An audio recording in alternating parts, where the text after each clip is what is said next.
अस्सलाम वालेकुम। सुबह सवेरे पाकिस्तान में बहुत खुशामदीद। मैं हूँ वैस मंगलवाला और ख़ुदा का शुक्र है कि उसने हमें आज की सुबह देखना नसीब फरमाई।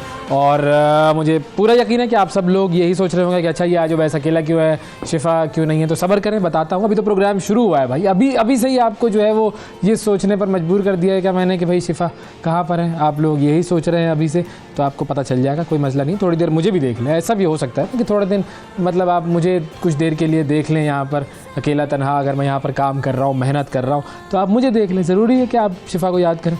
लेकिन मैं आपको बता दूं, शिफ़ा बेसिकली जो है उन्हें तो सैर सपाटों का शौक़ है, तो सैर सपाटे करने के लिए वो गई हैं। अब वो कहाँ गई हैं और वहाँ पर क्या हुआ है, किन से मुलाकात हुई है, क्या देखा, ये आपको अभी थोड़ी देर में बताते हैं। थोड़ा ये एक तरीके से यूँ कह लें कि एक टीज़र है या सरप्राइज़ है आपके लिए। अभी आपको पता चल जाएगा कि वो कहाँ पर हैं और क्या कर रही हैं, लेकिन चंद लम्हों का आपको करना पड़ेगा इंतज़ार।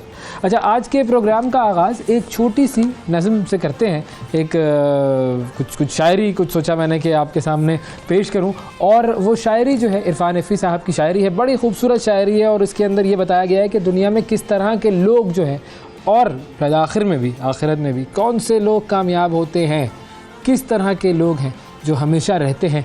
ये शायरी आपके सामने कुछ अशार की नज़र की शक्ल में पेश की जाती है जी, तो सुनिएगा। जो खा के पत्थर दुआएं देगा वही रहेगा, जो खा के पत्थर दुआएं देगा वही रहेगा। हर एक निश्तर को जो सहेगा वही रहेगा। जो अपने हिस्से की सारी खुशियों को बांट देगा, जो अपने हिस्से की सारी खुशियों को बांट देगा। जो गम जहां के समेट लेगा वही रहेगा। उदास चेहरों को जिसके दम से खुशी मिलेगी, उदास चेहरों को जिसके दम से खुशी मिलेगी। मुसर्रतों को दवाम देगा वही रहेगा। जो अपनी मैं को निकाल फेंकेगा अपने दिल से, जो अपनी मैं को निकाल फेंकेगा अपने दिल से। अना के केटू को सर करेगा वही रहेगा। ये बड़ा मुश्किल मामला होता है, हम अपने दिल से अपनी मैं नहीं निकाल सकते।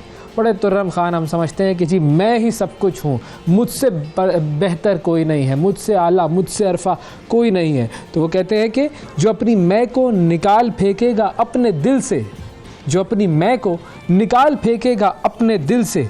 अना के केटू को सर करेगा वही रहेगा। और फिर कहते हैं कि शिकायतों को संभाल रखेगा अपने दिल में, शिकायतों को संभाल रखेगा अपने दिल में। जो सुन के आगे नहीं कहेगा वही रहेगा। हमारा तो तरीका ये है ना कि जैसे ही कुछ सुनते हैं फ़ौरन आगे से कहना शुरू कर देते हैं। तो शिकायतों को दिल में रखने की बात है, शिकायतों को दिल में रखना, सुन के आगे से न कहना, यही है रहने का राज। और आखिर में कहते हैं जो अपने हिस्से के सब खजीने सब कमाई, जो अपने हिस्से के सब खजीने सब कमाई। खुदा के बंदों पे वार देगा वही रहेगा। इरफान हफी की खूबसूरत शायरी से आज के प्रोग्राम का आगाज़। और एक और बहुत ही अफसोसनाक ख़बर, और वो ख़बर है एक अज़ीम फ़नकार के इंतकाल की। जनाब कवी ख़ान साहब, पाकिस्तान के मशहूर और मारूफ़ फ़नकार, आला तरीन फ़नकारों में जिनका यूँ कहिए कि शुमार होता था। और कवी ख़ान साहब को हम सब ने टेलीविज़न स्क्रीन्स पर देखा जाना। और सबसे मशहूर ड्रामा उनका जिससे उनको शोहरत की बुलंदी मिली, वो ड्रामा था अंधेरा उजाला, जिसमें उन्होंने एक बाकमाल किरदार अदा किया, एक पुलिस ऑफ़िसर का, एक ईमानदार फ़र्ज़ शनास पुलिस ऑफ़िसर का। 80 साल की उम्र थी उनकी और उन्होंने कल रात वफ़ात पाई। कनाडा में वो मुकीम थे, कैंसर के मर्ज़ में वो मुब्तला थे, वहाँ पर इलाज करवाने के लिए गए हुए थे। पाकिस्तान की जो यूँ कह लीजिए कि ड्रामा इंडस्ट्री है और जो अदाकारी की जो इंडस्ट्री है, उसमें बहुत बड़ा एक ये नुकसान है कवी ख़ान साहब का जाना। पेशावर में वो पैदा हुए थे, पठान थे, खूबसूरत पठान जिसको आप कहें ना, जब आप उनको देखें तो आप यकीन जाने आप कहते हैं कि वाह क्या शाहकार बनाया है कुदरत ने। और उनकी पर्सनैलिटी भी। और सबसे बड़ी बात कि अवार्ड्स तो उनको बहुत सारे मिले, लाइफ टाइम अचीवमेंट अवार्ड मिला, प्राइड ऑफ परफॉर्मेंस अवार्ड मिला और मुख्तलिफ अवार्ड्स मिले। लेकिन सबसे बड़ी बात, एक इतना बड़ा अदाकार, एक इतनी मशहूर शख्सियत, जब आप उनसे मिलें, मेरी जब उनसे मुलाकात हुई इंतहाई आजिज़ पाया उन्हें, इंतहाई ऐसा एक शख्स के जो कि आपसे झुककर मिलने वाला, मोहब्बत से मिलने वाला, आपको कहीं से नहीं लगता कि वो एक ऐसे इंसान थे कि जिन्हें हम कहें कि जी कोई उनके अंदर ये मैं जो थी ना कि जी मैं तो बहुत बड़ा अदाकार हूँ, वो मैं बिल्कुल नहीं थी उनके अंदर। ऐसी शख्सियत थे वो, हर एक से मिलना उनका झुककर था, मोहब्बत से था, और छोटों के साथ जो शफ़क़त का मामला था वो भी बहुत ज़्यादा था उनका। और अदाकारी की तो यूँ कहिए कि वो महराज पर थे। जिस तरह के उन्होंने किरदार अदा किए टेलीविज़न पर, थिएटर में, फ़िल्मों में, कमाल अदाकारी है। आप यूट्यूब पर जाकर यंग जो लोग हैं वो ज़रा जाकर कभी देखें उनकी टेलीविज़न पर अदाकारी, तो आपको यकीन हो जाएगा कि हमने क्या हीरा खो दिया है। अल्लाह ताला उन्हें गरीक़ रहमत करे, जन्नतुल फिरदौस में जगह अता फरमाए। और एक और भी शख्सियत ऐसी कि जिनकी आज तीसरी बरसी मनाई जा रही है, वो भी पाकिस्तान के एक बड़े मशहूर अदाकार थे। थिएटर से उनका ताल्लुक़ था, और कॉमेडी की अगर बात करें तो पाकिस्तान के मारूफ़ तरीन कॉमेडियंस में उनका शुमार होता था जनाब अमानुल्लाह साहब। अमानुल्लाह साहब की भी आज तीसरी बरसी मनाई जा रही है, और अमानुल्लाह साहब जो हैं उनको भी अल्लाह ताला गरीक़ रहमत करे। पाकिस्तान का एक बहुत बड़ा नाम, जिन्होंने पाकिस्तान में भी और पाकिस्तान से बाहर भी अपना लोहा मनवाया। कॉमिक टाइमिंग जिसे आप कहें वो कमाल। और मुझे तो ये लगता था कि वो एक सोशियोलॉजिस्ट थे, क्योंकि जिस तरह से वो माशरे की ऐसी चीज़ों पर तंज़ करते थे और ऐसी चीज़ों की वो मिसालें दिया करते थे, आप सोच भी नहीं सकते कि ऐसी चीज़ों से भी कॉमेडी निकल सकती है। बहुत छोटी चीज़ों से वो कॉमेडी निकालते थे। तो ये अजीम लोग हमने खो दिए हैं। अल्लाह ताला उन्हें गरीक़ रहमत करे, जन्नतुल फिरदौस दे।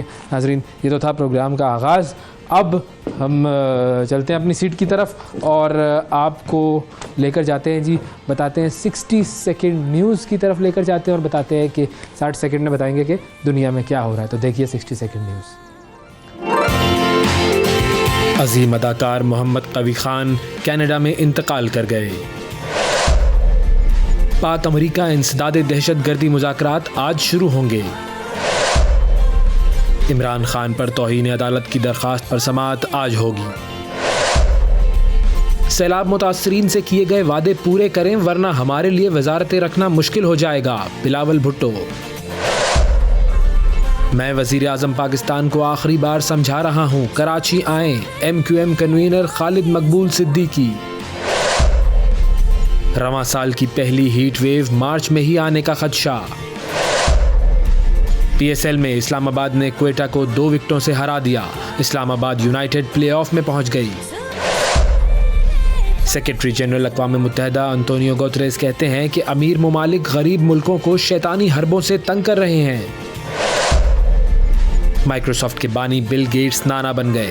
जेनिफर गेट्स और उनके मुसलमान मिस्री शौहर नाइल नसर के यहाँ बेटी की पैदाइश।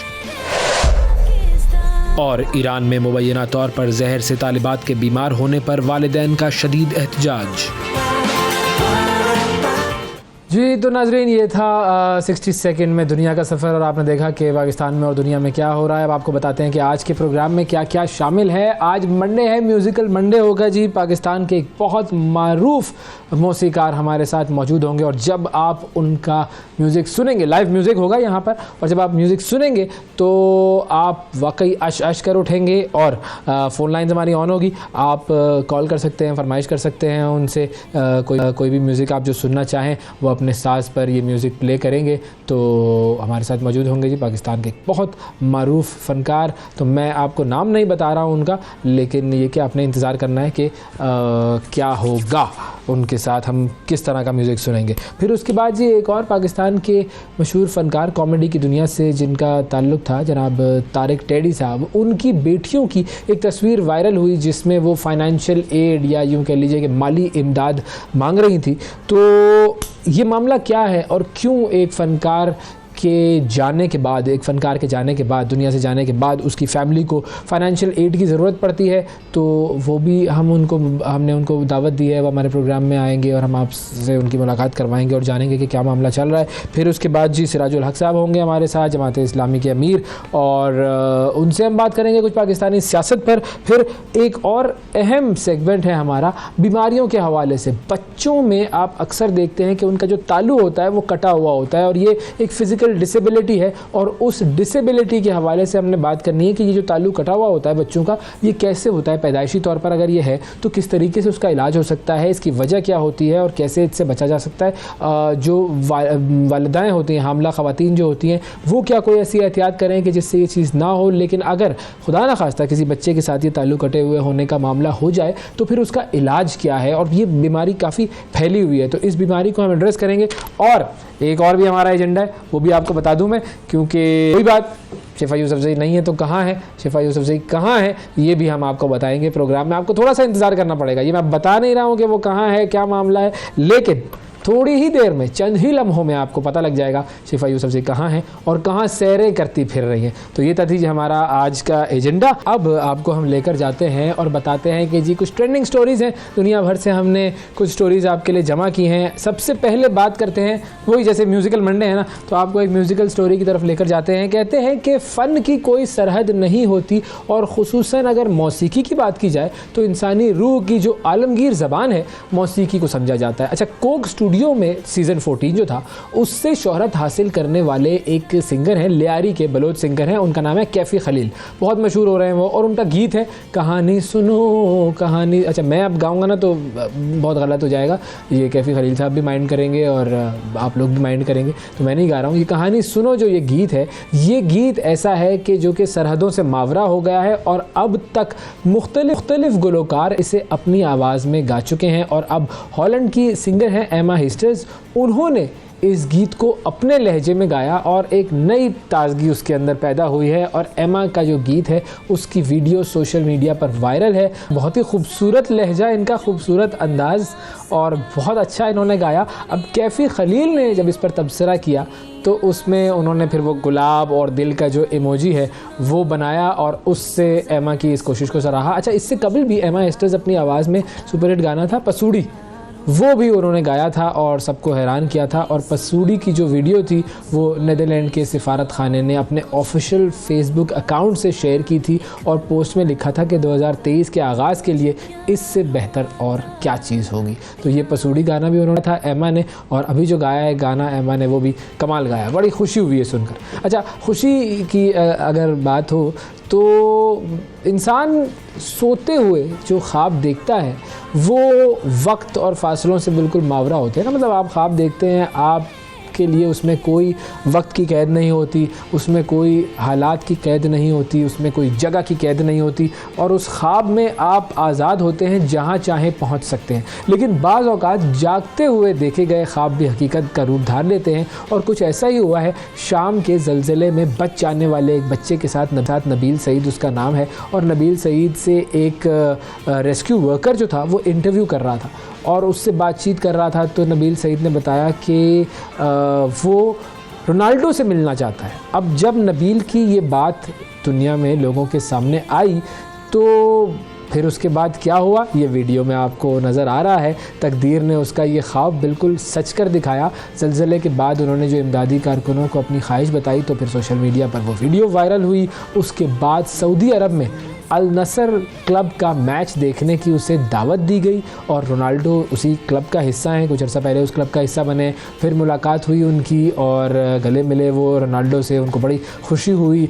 और उसके बाद नबील ने बताया कि जब मैंने रोनाल्डो को देखा तो मुझे लगा कि मैं ख्वाब देख रहा हूँ, और उन्होंने ये कहा कि रोनाल्डो बहुत अच्छे इंसान है। तो उन्होंने बड़ी तारीफ़ें की रोनाल्डो की। अच्छा, ये जो बच्चे की वीडियो वायरल हुई थी उसमें वो चाहता है कि जी मैं उससे पूछता है, जो रेस्क्यू वर्कर है वो ये कहता है कि जी तुम किसे लेकर जाना चाहोगे अपने साथ फुटबॉल मैच अगर तुम देखने जाओ? तो कहता है कि मैं अपने माँ बाप को लेकर जाना चाहूँगा। लेकिन फिर उसके बाद आँखों में आंसू थे उसके, और उसने कहा कि लेकिन मेरे वालिद का इंतकाल हो गया है। अब ये एक बच्चे की ख्वाहिश थी और उसे फिर अल नसर क्लब वालों ने बुलाया, उसने वो मैच देखा और उसकी ख्वाहिश पूरी की। अच्छा, अब ये जो ख्वाहिशें होती हैं इंसान सोचता नहीं है, और ज़ाहिर है बच्चा क्या सोचता होगा कि मेरी ख्वाहिश ये कैसे पूरी होगी। लेकिन किसी की ख्वाहिश को अगर आप सुने और फिर उस पर अमल करने के लिए अपनी छोटी सी कोशिश कर लें और अगर उसकी ख्वाहिश पूरी कर दें, यकीन मानिए उसके दिल से जो दुआ निकलती है आपके लिए, उसका कोई नेमुल बदल नहीं होता। तो ये एक बहुत ही खूबसूरत स्टोरी थी, और देखें कैसे कैसे लोग इस दुनिया में मौजूद हैं जो कि ख्वाब पूरे करते हैं। अच्छा, एक और ख़बर, हम बात करते रहते हैं अक्सर टेक्नोलॉजी की, मशीनों की, और ये बात भी अक्सर होती है कि मशीनें अगर इंसान के कंट्रोल से बाहर निकल जाएं तो कितना ख़तरनाक होगा, अगर वो अपनी मर्ज़ी करने लगे तो कितना ख़तरनाक होगा, कितनी तबाही होगी। अक्सर साइंस फिक्शन मूवीज़ में भी हम देखते हैं, और कुछ स्टोरी ने आपको इससे रिलेटेड बताई थी। अब कई साइंसदान इसी वजह से जो आर्टिफिशियल इंटेलिजेंस है उसके ख़िलाफ़ है, वो कहते हैं कि ये प्रॉब्लमेटिक है। अच्छा, अब भारतीय रियासत में क्या हुआ ये समझ में नहीं आया, ये वाक़या था क्या। ऑब्वियसली आर्टिफिशियल इंटेलिजेंस का तो नहीं है, लेकिन भारतीय रियासत उत्तर प्रदेश में एक अनोखा वाक़या पेश आया। एक ट्रैक्टर खुद ब खुद स्टार्ट हुआ, और स्टार्ट होने के बाद वो आगे चल पड़ा और फिर उसने तबाही मचा दी। जी, अब भारतीय मीडिया पे ये ख़बर नशर हुई है। उत्तर प्रदेश का शहर है बिजनौर, वहाँ पर होली के त्यौहार की तैयारियों के लिए एक अमन कमेटी की एक मीटिंग वगैरह हो रही थी। किशन कुमार नामी एक शख्स ने अपना ट्रैक्टर एक जूतों के स्टोर के बाहर पार्क किया और मीटिंग के लिए वो इमारत के अंदर चला गया। 1 घंटे बाद ये खामोश खड़ा हुआ ट्रैक्टर अचानक खुद से स्टार्ट हुआ है और उसने निशाना बनाया है जूतों के स्टोर को, और ट्रैक्टर उसका शीशा तोड़ के अंदर घुसा है। मुलाजमीन इधर उधर भागने लगे, उन्होंने अपनी जानें बचाई। ताहम एक मुलाजिम जो है वो ज़रा हौसलेमंद ज़्यादा था, उसने ट्रैक्टर पर चढ़कर उसे बंद किया, और जैसे वो कोई बदमस्त हाथी होता है ना, उसी तरह ये चलता ट्रैक्टर उसने अच्छा खासा नुकसान किया। बाद में स्टोर के मालिक ने ट्रैक्टर के मालिक के ख़िलाफ़ हट जाने का फिर दावा भी दायर कर दिया। पता नहीं आगे इस दावे का क्या होता है, लेकिन देख नहीं खुद ब खुद ट्रैक्टर स्टार्ट हो रहे हैं। पता नहीं क्या कहानी है, क्या कोई जिन था या कोई जो है वो इसके अंदर कोई ऑटो मैकेनिज़्म था, सेल्फ स्टार्ट मैकेनिज़्म था।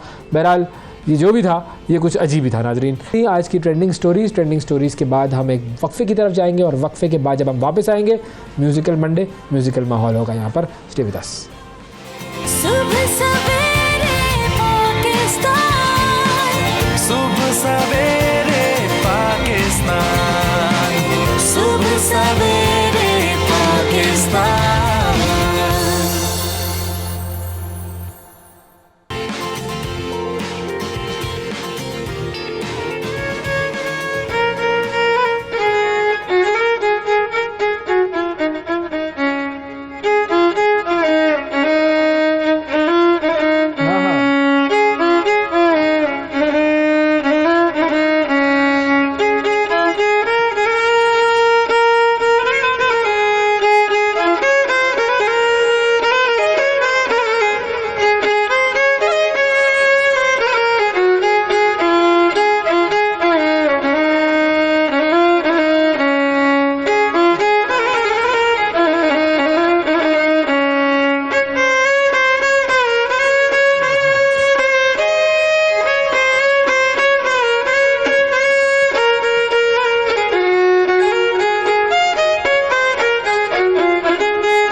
सर वाह वाह वाह वाह वाह वाह, क्या बात है, क्या बात है, बहुत ही खूबसूरत। जलीस अहमद साहब हमारे साथ मौजूद हैं, पाकिस्तान के मायानाज वायलिन नवाज़ कहें, वायलिनिस्ट कहें, अंग्रेज़ी में वायलिनिस्ट कहेंगे, वायलिन नवाज़ कहेंगे हम उर्दू में, और हमारे साथ मौजूद हैं जी जलीस साहब। और एक म्यूज़िकल फैमिली से ताल्लुक़ इनका है, और वो जिसको हम कहते हैं ना कि जेनेटिक्स जो है वो बड़ी अहम होती हैं, और ये जेनेटिक्स जो है वो इनको यूँ कहिए कि नस्ल दर नस्ल चली आई इनके साथ। और जो आज के दौर में जो पाकिस्तान के बल्कि दुनिया के टॉप जो वायलिन नवाज़ जनाब रईस अहमद साहब, वो इनके भाई हैं। फिर उसके अलावा जनाब नफीस अहमद ख़ान साहब, सितार प्लेयर, दुनिया उनकी मोतरफ़ है, ज़माना उनका मोतरफ़ है, और उन दोनों की यूँ कह लीजिए कि छत्र छाया में जी बिल्कुल बिल्कुल परवरिश पाकर और वायलिन को आपने सिलेक्ट किया। सर कैसे हैं? ठीक ठाक हैं? अल्लाह का शुक्र। बहुत पहले शुक्रिया। तो मैं एक छोटी सी बात की, आपने उनका नाम लेके मेरा 1 किलो खून बढ़ा दिया बढ़ा दिया ना, और तो हमें टेंशन तो नहीं हुई? 2 किलो सुखा दिया आपने। क्यों सुखा दिया? वो इतने बड़े बस में है, तो उनके वो बहुत बड़े लोग हैं। मुझे बड़ी पूरे मुल्क को फख्र है उन पर, पूरी बहुत दुनिया बड़ा, मानती है मेरे लिए उनके तो बहुत म्यूजिक ज्यादा फख्र है। बिल्कुल। मैं उनका नालायक भाई सबसे। अच्छा, ये नालायक वैसे थोड़ा सा ये इसलिए भी बताइए। कि वो आइडिया हो जाता है कि वो क्या कर रहे हैं और मैं कहाँ तक हूँ, बंदे को पता लग जाता है। किसी भी काम में आप जाएं, उसको मालूम होता है कि सामने वाला कौन कहाँ कितना पर है। हाँ बिल्कुल, उसको, तो इसलिए फिर उस हवाले से वो कहता है ना, मुझे तो कुछ नहीं आता, उसको मालूम होता है कि वो कितना पीछे है। तो इसलिए लेकिन जाहिर है जो फन से यूं कह लीजिए जुड़ा हुआ है, जी, जी। उसकी अपनी एक क्लास, उसकी अपनी एक जी, वो क्वालिटी है, होती बिल्कुल है। है, बिल्कुल। बिल्कुल तो ऐसे आपने किस उम्र से आगाज कर दिया था? मैंने जरा थोड़ा लेट किया था। हाँ। पहले मैं गिटार बजाता था जब अच्छा। ग्रुप्स का दौर था। हाँ, हाँ, तो हाँ। याद होगा 91 92 में बड़ा बहुत था, बहुत तब मैं पॉपुलर बजाता था, स्कूल में थे तो उस वक्त हम, और ग्रुप से सुनते बहुत। हाँ रहते जी थे। बिल्कुल। तो फिर रईस भाई जो मेरे उस्ताद भी हैं, जी। वो उन्होंने कहा था कि गिटार तो सभी बजा रहे हैं, ये बजा, और अगर बजाना है हाँ तो हाँ ताकि तेरा कुछ नाम हो, आगे आएगा। सही है। उनकी वजह तो से अच्छा, मैं आज कितना यहाँ हूँ। उम्र का कितना फर्क है आपका और उनका? रईस भाई मेरे से करीबन 10 साल बड़े हैं। अच्छा 10 साल 10 बड़े, हैं। ठीक है। और नफीस साहब? नफीस साल 9 साल बड़े हैं। 10 वही साल। रईस साहब से 1 साल छोटे तो फिर तो आपके ऊपर धौंस चलती होगी ना उनकी? बहुत। अरे वो कूटा वूटा भी होगा उन्होंने बड़ा आपको? कमाल किस्म का। अच्छा। हाँ जी बिल्कुल, बहुत ज़्यादा। और मुझे चाहिए था खाना मार। अच्छा। और कुछ चीज़ें होती हैं जिनका जो रास्ता वहाँ से गुजरना पड़ता है, तो इसमें ज़रूरी है। अगर हाँ। जिसको रईस भाई और नफीस भाई को बड़ी मार पड़ी अब्बा से, अच्छा। अरे बेइंतहा। और वो इसी म्यूजिक के मामले में? म्यूजिक के मामले में आज सिखाने में देखते ना, हैं, जाहिर है वो हाँ जी, रोकने आज वाला वो ना। कुंदन बने हुए, देख लें जहाँ जाते हैं कमाल हो कहीं जाता भी। है। हाँ जी बिल्कुल। और उन्होंने फिर अब्बा की मार का बदला आपसे लिया हाँ जी। कि उधर से पिट कर आए तो आपको पीटा जाए? मुझे बहुत कम मारा, लेकिन किया उन्होंने। तो मैं थोड़ा सबसे बहन भाई में छोटा था, अच्छा। और थोड़ा मर्जी में वैसे ही लाडला होता है वो? बहुत ज्यादा लाड कराया सही, मैंने, बहुत ज्यादा। जबरदस्त। तो शायद मैं इसलिए अभी तक उनसे बहुत, वैसे तो गैप में ही रहूंगा, लेकिन ये ज्यादा मुझे लगता हाँ। है, मुझे फील होता है कि अच्छा। मैंने शायद ज्यादा प्यार किया, मेहनत उतनी नहीं कर सका मैं, लेकिन अब चूंकि लगा हुआ हूँ तो बिल्कुल। उम्मीद है कि मैं 1% तक जरूर इंशाल्लाह, वहाँ चला इंशाल्लाह, बिल्कुल। जाऊंगा। तो आपने कहाँ कहाँ पर परफॉर्म किया? मैं अभी तो पूरे पाकिस्तान में किया है, सही, बाकी बाहर सही। नहीं जा सका। अच्छा ठीक है, पाकिस्तान में आपने जाहिर है, हाँ जगह जी, perform- वो मेरा और रईस भाई का नाम इकट्ठा जाता है। हाँ। जब तो वो उनका फिर नाम मुझे आता है ये तो टेंशन वाली बात है। आप कहते हैं यार रईस भाई आपने तो मुझे फंसवा दिया। बिल्कुल बिल्कुल। तो बस फिर जाहिर है उनका नाम आता है, तो दुनिया में कहीं भी आता है, वो कहते हैं बस इनको भेज दें आप। हाँ। तो ये मेरे लिए तो बड़ी फख्र की चीज़ है, बहुत ज़्यादा। अच्छा, हमारे साथ कॉलर है जी, उसामा साहब है मानसेरा से। जी अस्सलाम वालेकुम उसामा साहब। जी उसामा साहब फरमाइए जी, क्या कहेंगे? एक गाना लगाइए, घर आया मेरा परदेसी। अच्छा, घर आया मेरा ये तो नहीं बजा सकते। हाँ, ये देखिए, हम जो है पाकिस्तानी गानों की फरमाइश आपसे करेंगे। ठीक है जी, पाकिस्तानी अगर आपका कोई गाना फेवरेट है तो बताइए। लगाया, घर आया मेरा परदेसी। सर वो घर नहीं आ रहा ना, हम उस परदेसी को घर नहीं बुला रहे, हमने कुंडी लगा दी है, वो नहीं आ सक रहा। पाकिस्तानी गाना कोई बताएं, चलें, वरना हम अपनी फरमाइश से पाकिस्तानी गाना करेंगे। बिल्कुल ऐसे ही है। सर हम कह रहे हैं चांदनी रातें लगा। हाँ, चांदनी रात। चांदनी रातें, चलो ठीक है, सही है, ज़बरदस्त आपकी फरमाइश। और जो भी लोग कॉल्स करें वो प्लीज़ अपने टेलीविज़न की आवाज़ बंद कर दें, और हमारी टीम जब कॉल ले तो प्लीज़ उनसे बंद करवा दिया करें टेलीविज़न की आवाज़। मेक श्योर के ऐसा हो। सर चांदनी रातों की तरफ को लेके मैं जाए, सुबह आपको सुबह, पीर की सुबह बिल्कुल, चांदनी रातें। चांदनी रातें 10 बजे चांद निकल हाँ। आएगा। ठीक है जी।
क्या बात है सर, क्या बात है। अच्छा, ये एक मैं चीज़ सोच रहा हूँ कि अगर आपसे कोई फरमाइश करे और आपने उस गाने की प्रैक्टिस होनी चाहिए पहले से बजाने के लिए, या कोई भी गाना आपको दिया जाए तो आप फौरन इसके ऊपर कर लेंगे? एटलीस्ट सुना होना चाहिए उसको। हाँ, गाना सुना होना चाहिए, ठीक है, वो तो ज़ाहिर है उसकी दो ट्यून, चार बार, लेकिन वैसे हो जाएगा वो। हाँ जी, हो जाता है। अच्छा, इतनी हमारी जो प्रैक्टिस और जो हमारी रियाजत जिसको बोलते हैं, उसका मकसद यही है। हाँ, तो अभी कितने घंटे रियाजत होती है अब भी आपकी इस लेवल पर भी? अब तो ज़्यादा नहीं, क्योंकि अब तो बहुत सारे मसाइल में पड़ गए सारे फनकार। हाँ, अभी भी, लेकिन फिर भी 2 घंटे तक हमें होता है करना रोजाना। पड़ता है। बिल्कुल, ये मसाइल पर भी बात करेंगे। एक और कॉलर है हमारे साथ, अहमद साहब हैं जी लाहौर से। अस्सलाम वालेकुम अहमद साहब।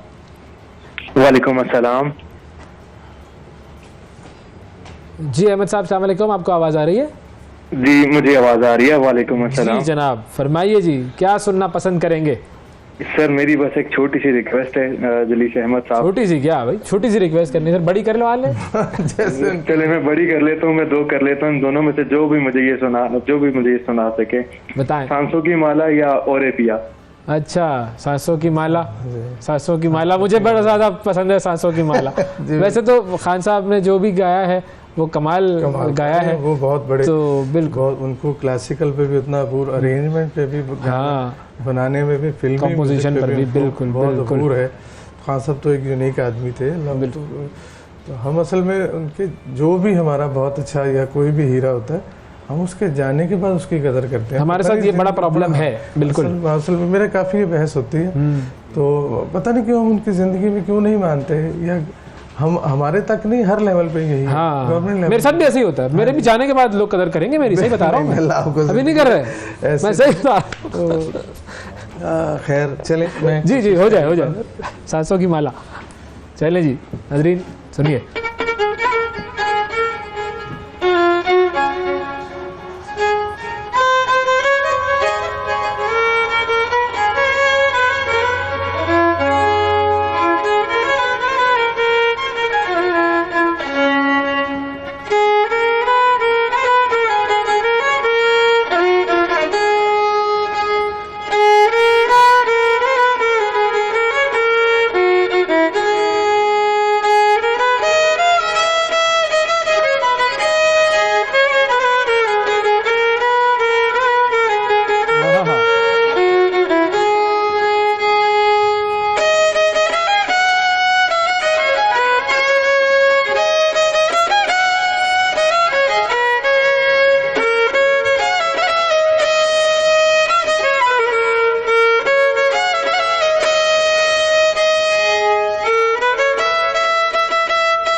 ये जो आखिर में जो स्लो टच दिया है ना आपने, ये अलग था भाई। वाह वाह वाह, जबरदस्त। वो इख्तिताम करना होता है तो उसका कोई एक अंदाज बिल्कुल होता है, बिल्कुल, वाह वाह, बहुत खूबसूरत, बहुत खूबसूरत। अच्छा, हम ये बात कर रहे थे कि जो फनकार है आज का, वो किन मसाइल का शिकार है? सबसे पहले तो काम का, उसके लिए काम कोई नहीं है। अच्छा, ठीक है ना? मतलब ये जो हमारे, लेकिन आजकल इतने कॉन्सर्ट्स और ये वो सारे जो हो रहे हैं, फेस्टिवल्स हो रहे हैं मुख्तलिफ, हर जगह फूड फेस्टिवल हो रहा है, तो उसमें भी कोई कॉन्सर्ट चल रहा है, कोई वो असल में एक एक्सपो हो रहा है, हाँ जी, उसमें वो एक मखसूस, मतलब जितने नामवर लोग हैं उनको बुला लिया। वो ये नहीं चाहते। अच्छा, ये आपके देखे फैंस के फोन आना शुरू हो गए, मेरे ख्याल में इसको साइलेंट कर देते जी जी, ताकि जो है वो मतलब जैसे आप इस्लाम अल्लाह का बहुत करम, सारी दुनिया आपको जानती है, तो कुछ छोटा सा भी प्रोग्राम होगा ना, तो वो कहेंगे नहीं आपको बुला लें हम। हाँ, वो जो ठीक दिखता है वो बिकता है, वो हाँ, वाला बिकता है, जो ये बिल्कुल, आसान ये एक हो रहा है। मुहावरा है। बिल्कुल। तो जो नामवर लोग हैं इस टाइम सिर्फ वही बिक रहे हैं, और बाकी जो जिनकी वजह से वो नामवर है वो बेचारे बहुत परेशान है। बिल्कुल, यस यस। जाहिर है, आप जब सीनियर जूनियर नहीं होगा तो जूनियर नहीं होगा सीनियर, कोई फायदा नहीं सीनियर का। बिल्कुल जूनियर से ही सीनियर की वैल्यू है। सही। तो जूनियर हमारे जैसे लोग बड़े सख्त किस्म के ना परेशानी में हैं इस टाइम, बहुत और सारे। बहुत सारे ऐसे हैं जिनको फाइनेंशियल क्राइसिस में भी हैं बेचारे। वही बहुत होता है, तो सारे। सब क्राइसिस शुरू, हाँ, फाइनेंशियल बिल्कुल, वहाँ से फिर क्राइसिस बुनियाद सारी क्राइसिस की। जो वजह है वो फाइनेंस की है। असल में हमारे थे पीटीवी जो मेन, हाँ, उधर तो मेरा ख्याल है 12-15 साल से तो बिल्कुल जंगल का माहौल है, कुछ भी नहीं हो रहा, हाँ। कुछ भी नहीं हो रहा। हालांकि पहले एक जमाने में हमारे बचपन में वहाँ पर वो क्लासिकल म्यूजिक के प्रोग्राम होते थे रात को, बिल्कुल। हम देख के बड़ा वो ये क्या भाई लगे हुए हैं, लेकिन बाद में समझ में आता है कि भाई क्या है कमाल था लोग ये, थे, कमाल बिल्कुल। म्यूजिक था। अब तो वो तो क्लासिकल तो समझ लें कि ऑलमोस्ट तकरीबन खत्म हो गया। एक बरसी होती थी, यानी किसी बड़े नामवर आदमी की बरसी हर साल करते थे। हमने अपने अब्बा की 30-32 साल की ने अपनी हिम्मत पड़ रही करने की, तो उसमें क्लासिकल वाले सब लोग आते थे। वो एक बहुत बड़ा इवेंट होता था, उससे फिर आगे लोग बाहर भी जाते थे और सुनते थे। ये बड़ा ज़रूरी है हुकूमत के लिए कि वो फनकारों की पजीराई करे, उनको सपोर्ट करे। जितनी भी हुकूमतें दुनिया में अपने फनकारों को सपोर्ट करती हैं, वो फनकार फिर जाहिर है उस मुल्क की नुमाइंदगी कर रहे होते हैं। दुनिया भर में वो जाते हैं, चाहे अपने मुल्क में भी बहुत सारे ऐसे फनकार हैं कि जिनको इस वक्त बहुत ज़्यादा सपोर्ट की ज़रूरत है, और ये वाकई ये बहुत अहम चीज़ है, ये हुकूमत को करना चाहिए। अच्छा, एक और कॉलर है हमारे साथ, जॉन साहब हैं लाहौर से। अस्सलाम वालेकुम जी। अस्सलाम वालेकुम जॉन साहब। वालेकुम। जी जॉन साहब, जॉन एलिया साहब से आपकी कोई कनेक्शन तो नहीं? नहीं।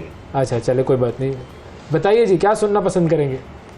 सर मैं कोई मेडी संग का कोई इजी सॉन्ग का वो प्ले कर देना लीजिए। कोई कौमी सॉन्ग, कोई हाँ जी, मैं कौमी हाँ सॉन्ग हाँ, वो बिल्कुल पाकिस्तानी मैं सुना सॉन्ग देता बिल्कुल हूँ। ज़रूरी। सुनाता कौमी नगमा तो हमारे दिल के सबसे करीब। कोई भी पाकिस्तानी सॉन्ग सर भी कौन सा बिल्कुल सुनाएंगे, जी, मैं या हम गैस आपको- करें?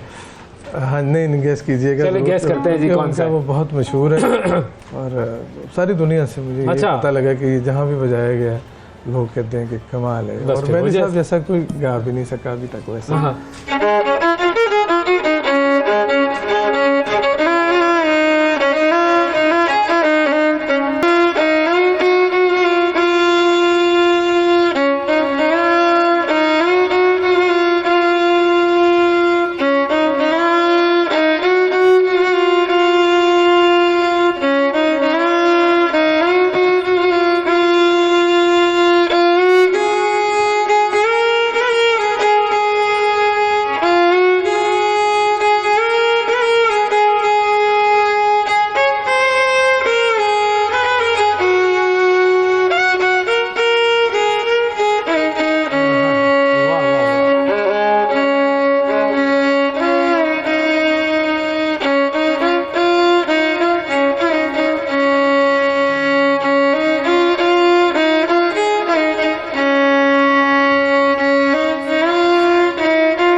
वतन तुम्हारा है, तुम हो पासबां इसके, वतन के पासबानों।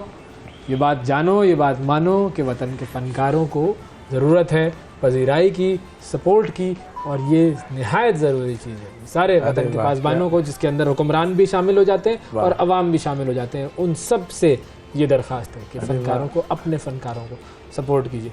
सर बहुत शुक्रिया आपका। आपका शुक्रिया, आपने मेरी बात बड़े सलीके से बड़ी अच्छी तरह से बता दी। ज़रूरी है आप बहुत आप लोग जो काम कर रहे हैं, जी बिल्कुल, और ख़ास तौर पर मतलब ज़ाहिर है आपके भाइयों की भी एक ज़ाहिर है वो पूरी कौम की रिस्पेक्ट है, मेरी ख़ास रिस्पेक्ट है उनके लिए। उस्ताद भी रहे हैं हमारे। अरे बिल्कुल बिल्कुल। तो उनकी अच्छा, मैं बड़ा ज़रूरी समझता हूँ कि जितने अवार्ड्स थे वो हम सब मिल गए हैं, दोनों भाइयों को सारे मिल गए, सब मिल गए। और माशाल्लाह। अभी 23 मार्च को रईस भाई को हिलाल इम्तियाज़ जी जी मिल जी रहा है। जी जी। तो खाली अवार्ड तो यही जो आपने इतना कुछ हमारे लिए कह दिया, ठीक है, वो तो एक सर्टिफिकेट समझ लीजिए। सही।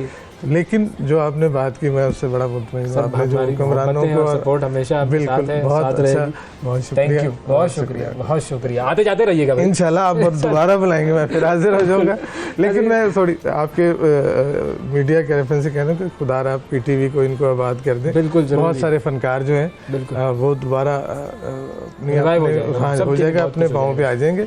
वही उनका जो फुल टाइम जॉब है वो यही है, क्योंकि फुल टाइम जॉब है, बिल्कुल। पार्ट टाइम करने वाला नहीं है। पार्ट टाइम वाला काम होना भी नहीं चाहिए सर।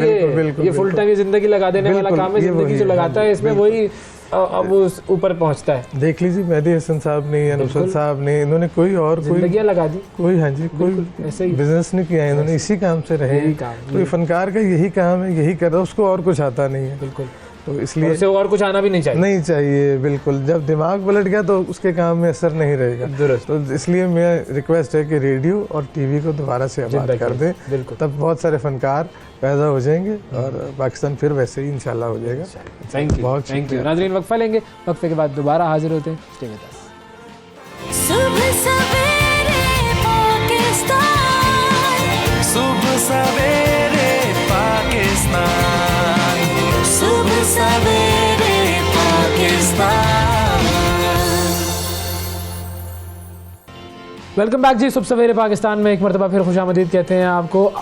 फ़नकार जो हैं, पाकिस्तानी फ़नकार, उनके आखिरी उम्र में कसम पुरसी के वाक़यात अक्सर हमारे सामने आते हैं और उनके दुनिया से रुखसत हो जाने के बाद जो अहल खाना है उनके लिए मुश्किलात का जिक्र भी हम अक्सर सुनते रहते हैं। और यही कुछ स्टेज के नामवर अदाकार तारिक टेडी के बच्चों के साथ हुआ। नवंबर 2022 में 46 बरस की उम्र में जिगर के आर्जे में मुब्तला होकर तारिक टेडी साहब इंतकाल कर गए थे। पसमानदगान में उन्होंने 2 बेटियाँ और 1 बेटा छोड़ा था और गुज़िश्ता दिनों उनकी 2 बेटियों की तस्वीर सोशल मीडिया पर वायरल हुई है, जिसमें उन्होंने गवर्नर हाउस के बाहर वो खड़ी हुई है, हाथ में प्ले कार्ड उठाया हुआ है, उस पर लिखा हुआ है कि हमारे बाप ने हमें बहुत नाजों से पाला था, लेकिन अब हमारे हालात ख़राब हैं। मामा ने स्कूल से उठा लिया है, दर बरदर की हम ठोकरें खा रहे हैं, बराह मेहरबानी हमारी मदद की जाए। ये मामला क्या है और कैसे वो इस हालत में पहुँचे हैं, इस वक्त हमारे साथ मौजूद है जी तारिक टेडी साहब की बेवा अस्मा साहिबा और उनकी बेटियाँ सफ़ा मरवा साहिबा। अस्सलाम वालेकुम। वालेकुम सलाम सर। अस्मा साहिबा, बहुत शुक्रिया आपने हमारे प्रोग्राम के लिए वक्त निकाला। मुझे ये बताइए कि ये ज़रूरत क्यों पेश आई कि बेटियां जो हैं, बच्चियां, वो प्ले कार्ड उठाकर और इस तरीके से अपील करें? इसलिए तारिक टेडी अल्लाह ताला उनको जन्नतों में घर करे और अल्लाह ताला उनको जन्नत फिरदौस में आला मकाम दे। आमीन। उनके जाने के बाद हमें बहुत मुश्किल हुई।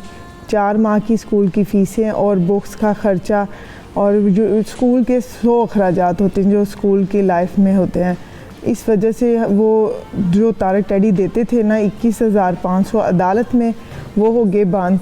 उसके बाद हमें किसी ने ना पूछा, किसी फील्ड वाले, किसी हुक्मरान और किसी ने नहीं पूछा कि बच्चियों का कैसे गुजारा होगा। तो मजबूरन हमें गवर्नर हाउस तक पहुंचना पड़ा, वज़ीर आला तक पहुंचना पड़ा, CM तक पहुंचना पड़ा, पर हम अंदर नहीं गए, बाहर एहतजाज किया इन बच्चों का हक दिया जाए। तो हम चाहते हैं कि इन बच्चियों अच्छा, का अब ये ज़ाहिर है एक ऐसी सिचुएशन होती है जो किसी के लिए भी पसंदीदा नहीं होती, बहुत मुश्किल और बहुत मजबूरी का मामला होता है, लेकिन जो दोस्त, अहबाब, रिश्तेदार, उनके साथ काम करने वाले, किसी ने किसी भी किस्म की कोई सपोर्ट नहीं की? रब्ता किया, यहाँ तक कि उनकी बच्चियों को उनके बाप से नहीं मिलने दिया। आखिरी लम्हे बच्चियाँ डेली फ़ोन करती थी तारिक टेडी साहब को, पापा से मिला दें सोनू भाई, जुनेद उसका नाम है, प्यार से सोनू कहते हैं। तो जुनेद ने आखिरी लम्हे उनको मिलने नहीं दिया और ना ही उसके चाचू लोगों ने मिलने दिया, शबाज़ ने, कि बच्चियाँ डेली फ़ोन करती थी, मैसेज करती थी, पापा से मिला दो सोनू भाई, हमें एक बार वीडियो कॉल पे ही दिखा दो हमारे पापा किस हालत में है। तो इनके दिल में पता नहीं क्या था और इन्होंने हमें इतना कि बच्चियों से आखिरी दम तक नहीं मिलने दिया। अच्छा, ज़ाहिर है ये तो एक ख़ानदानी मामला है और आपस में वो चिपकलिशें होती हैं, ज़ाहिर है जहाँ 2 बीवियाँ हों, इस तरह का मामला हो तो इस तरह की चीज़ें हो जाती हैं। लेकिन मैं फ़ाइनेंशियल इश्यूज़ के ऊपर बात करना चाहूँगा कि जो तारिक साहब जब कमा रहे थे तो उस वक्त उन्होंने आपको जो सपोर्ट किया, ज़ाहिर है बीवी है, बच्चे हैं, वो सपोर्ट कर रहे होते हैं, तो कोई ऐसा मामला नहीं था कि जो है वो बाद के लिए भी कुछ हो, ऐसा बचा हुआ, कुछ बचत हो, कोई इन्वेस्टमेंट होती है किसी जगह जिससे कुछ बेहतर मामला हो सके? कुछ भी नहीं था क्या? हमारे लिए कुछ नहीं करके गए, बच्चियों के लिए ख़ास तौर पे अगर छोड़ के गए हैं घर, गाड़ी, बैंक बैलेंस और उनके लिए बस एक बेटे के लिए है, अभी वही सारा कुछ अभी लेके बैठा हुआ है। बच्चियों के लिए अभी तक कुछ नहीं है, ना किसी फील्ड वालों ने रब्ता किया, ना ही किसी हुक्मरान ने अभी तक हमसे रब्ता किया। हम चाह रहे हैं कि पाकिस्तान की अवाम हमारा साथ लेकिन दे। फिर आपने बहैसियत माँ, मतलब मैं एक चीज़ जिस पर मुझे ज़्यादा अफसोस हुआ वो चीज़ ये थी कि बहैसियत माँ आपने ये कैसे गवारा कर लिया कि बच्चियों को आप खड़ा करके प्ले कार्ड उठाकर आपने उनको गवर्नर हाउस के बाहर खड़ा कर दिया। ये तो बहुत ही नामुनासिब बात है ना। बच्चियों को तो आपको इस तरीके से नहीं लेकर आना चाहिए था। ठीक है, मतलब मैं जानता हूँ कि ज़ाहिर है एक मजबूरी है, एक मुश्किल है, लेकिन इस तरीके से बच्चियों को तो नहीं लेकर आना चाहिए सामने सड़क पर और प्ले कार्ड उठाकर। बात है कि मजबूरी के तहत क्या करे औरत, कहाँ कब तक बर्दाश्त करती है। मैं अगर जॉब नहीं करती, आखिर 4 माह हो गए हैं तारिक टेडी साहब के जाने के बाद, 4 माह की स्कूल की फ़ीसें कैसे पूरी होगी। इन लोगों ने एक बेटे को लेके गए, सारी फील्ड, पूरी फील्ड थिएटर वाली तारिक टेडी के जितने दोस्त, उन्होंने तो आपके अपने रिश्तेदारों ने कोई सपोर्ट नहीं की? बिल्कुल आपके भी नहीं तो की। वालिदैन भाई बहन होंगे? नहीं, उन्होंने किसी ने, तारिक टेडी की फैमिली ने बच्चियों पे प्यार नहीं दिया जनाजे के टाइम। और इनसे कैसे नहीं, आपकी बात कर रहा हूँ, आपकी वालिदा, आपके वालिद, आपके भाई वगैरह, आपकी अपनी फैमिली। जी, उन्होंने, वालिदैन मेरे हैं, अल्लाह ताला उनको ज़िंदगी दे, अभी भी वही खर्चा थोड़ा बहुत करते हैं। अब आखिर कोई होना तो चाहिए हमारे पास कि बच्चों की स्कूल के खर्चे पूरे कर सके। वालिदैन बेशक वो जितना मर्ज़ी कर सके, पर बिल्कुल ठीक है, किसी पे बोझ थोड़ी बन सकते इतनी देर। बहुत शुक्रिया अदा करेंगे जी। अस्मा रियाज साहिबा अपनी बेटी मरवा के साथ हमारे साथ मौजूद थी। अस्मा साहिबा, खुदारा मैं आपसे रिक्वेस्ट करूंगा कि अपनी बेटियों को प्लीज़ प्लीज़ प्लीज़ इस तरह से प्ले कार्ड लेकर और सड़कों पे मत लाइएगा। आपके वालिदैन, आपके भाई बहन, वो भी आपकी ज़िम्मेदारी उठा सकते हैं। हुकूमत आपसे कॉन्टैक्ट कर लेगी, हमारा प्रोग्राम देखेंगे, लोग आपसे कॉन्टैक्ट कर लेंगे, लेकिन खुदारा बच्चियों को सड़कों पर ना लाएँ। आपके सामने बिल्कुल हाथ जोड़ कर मैं ये बात कर रहा हूँ, चाहे कुछ भी हो जाए, बच्चियों को इस तरीके से सड़कों पर ना लाए। शुक्रिया आपका नाज़रीन। वक्फा लेते हैं और वक्फे के बाद दोबारा हाजिर होंगे।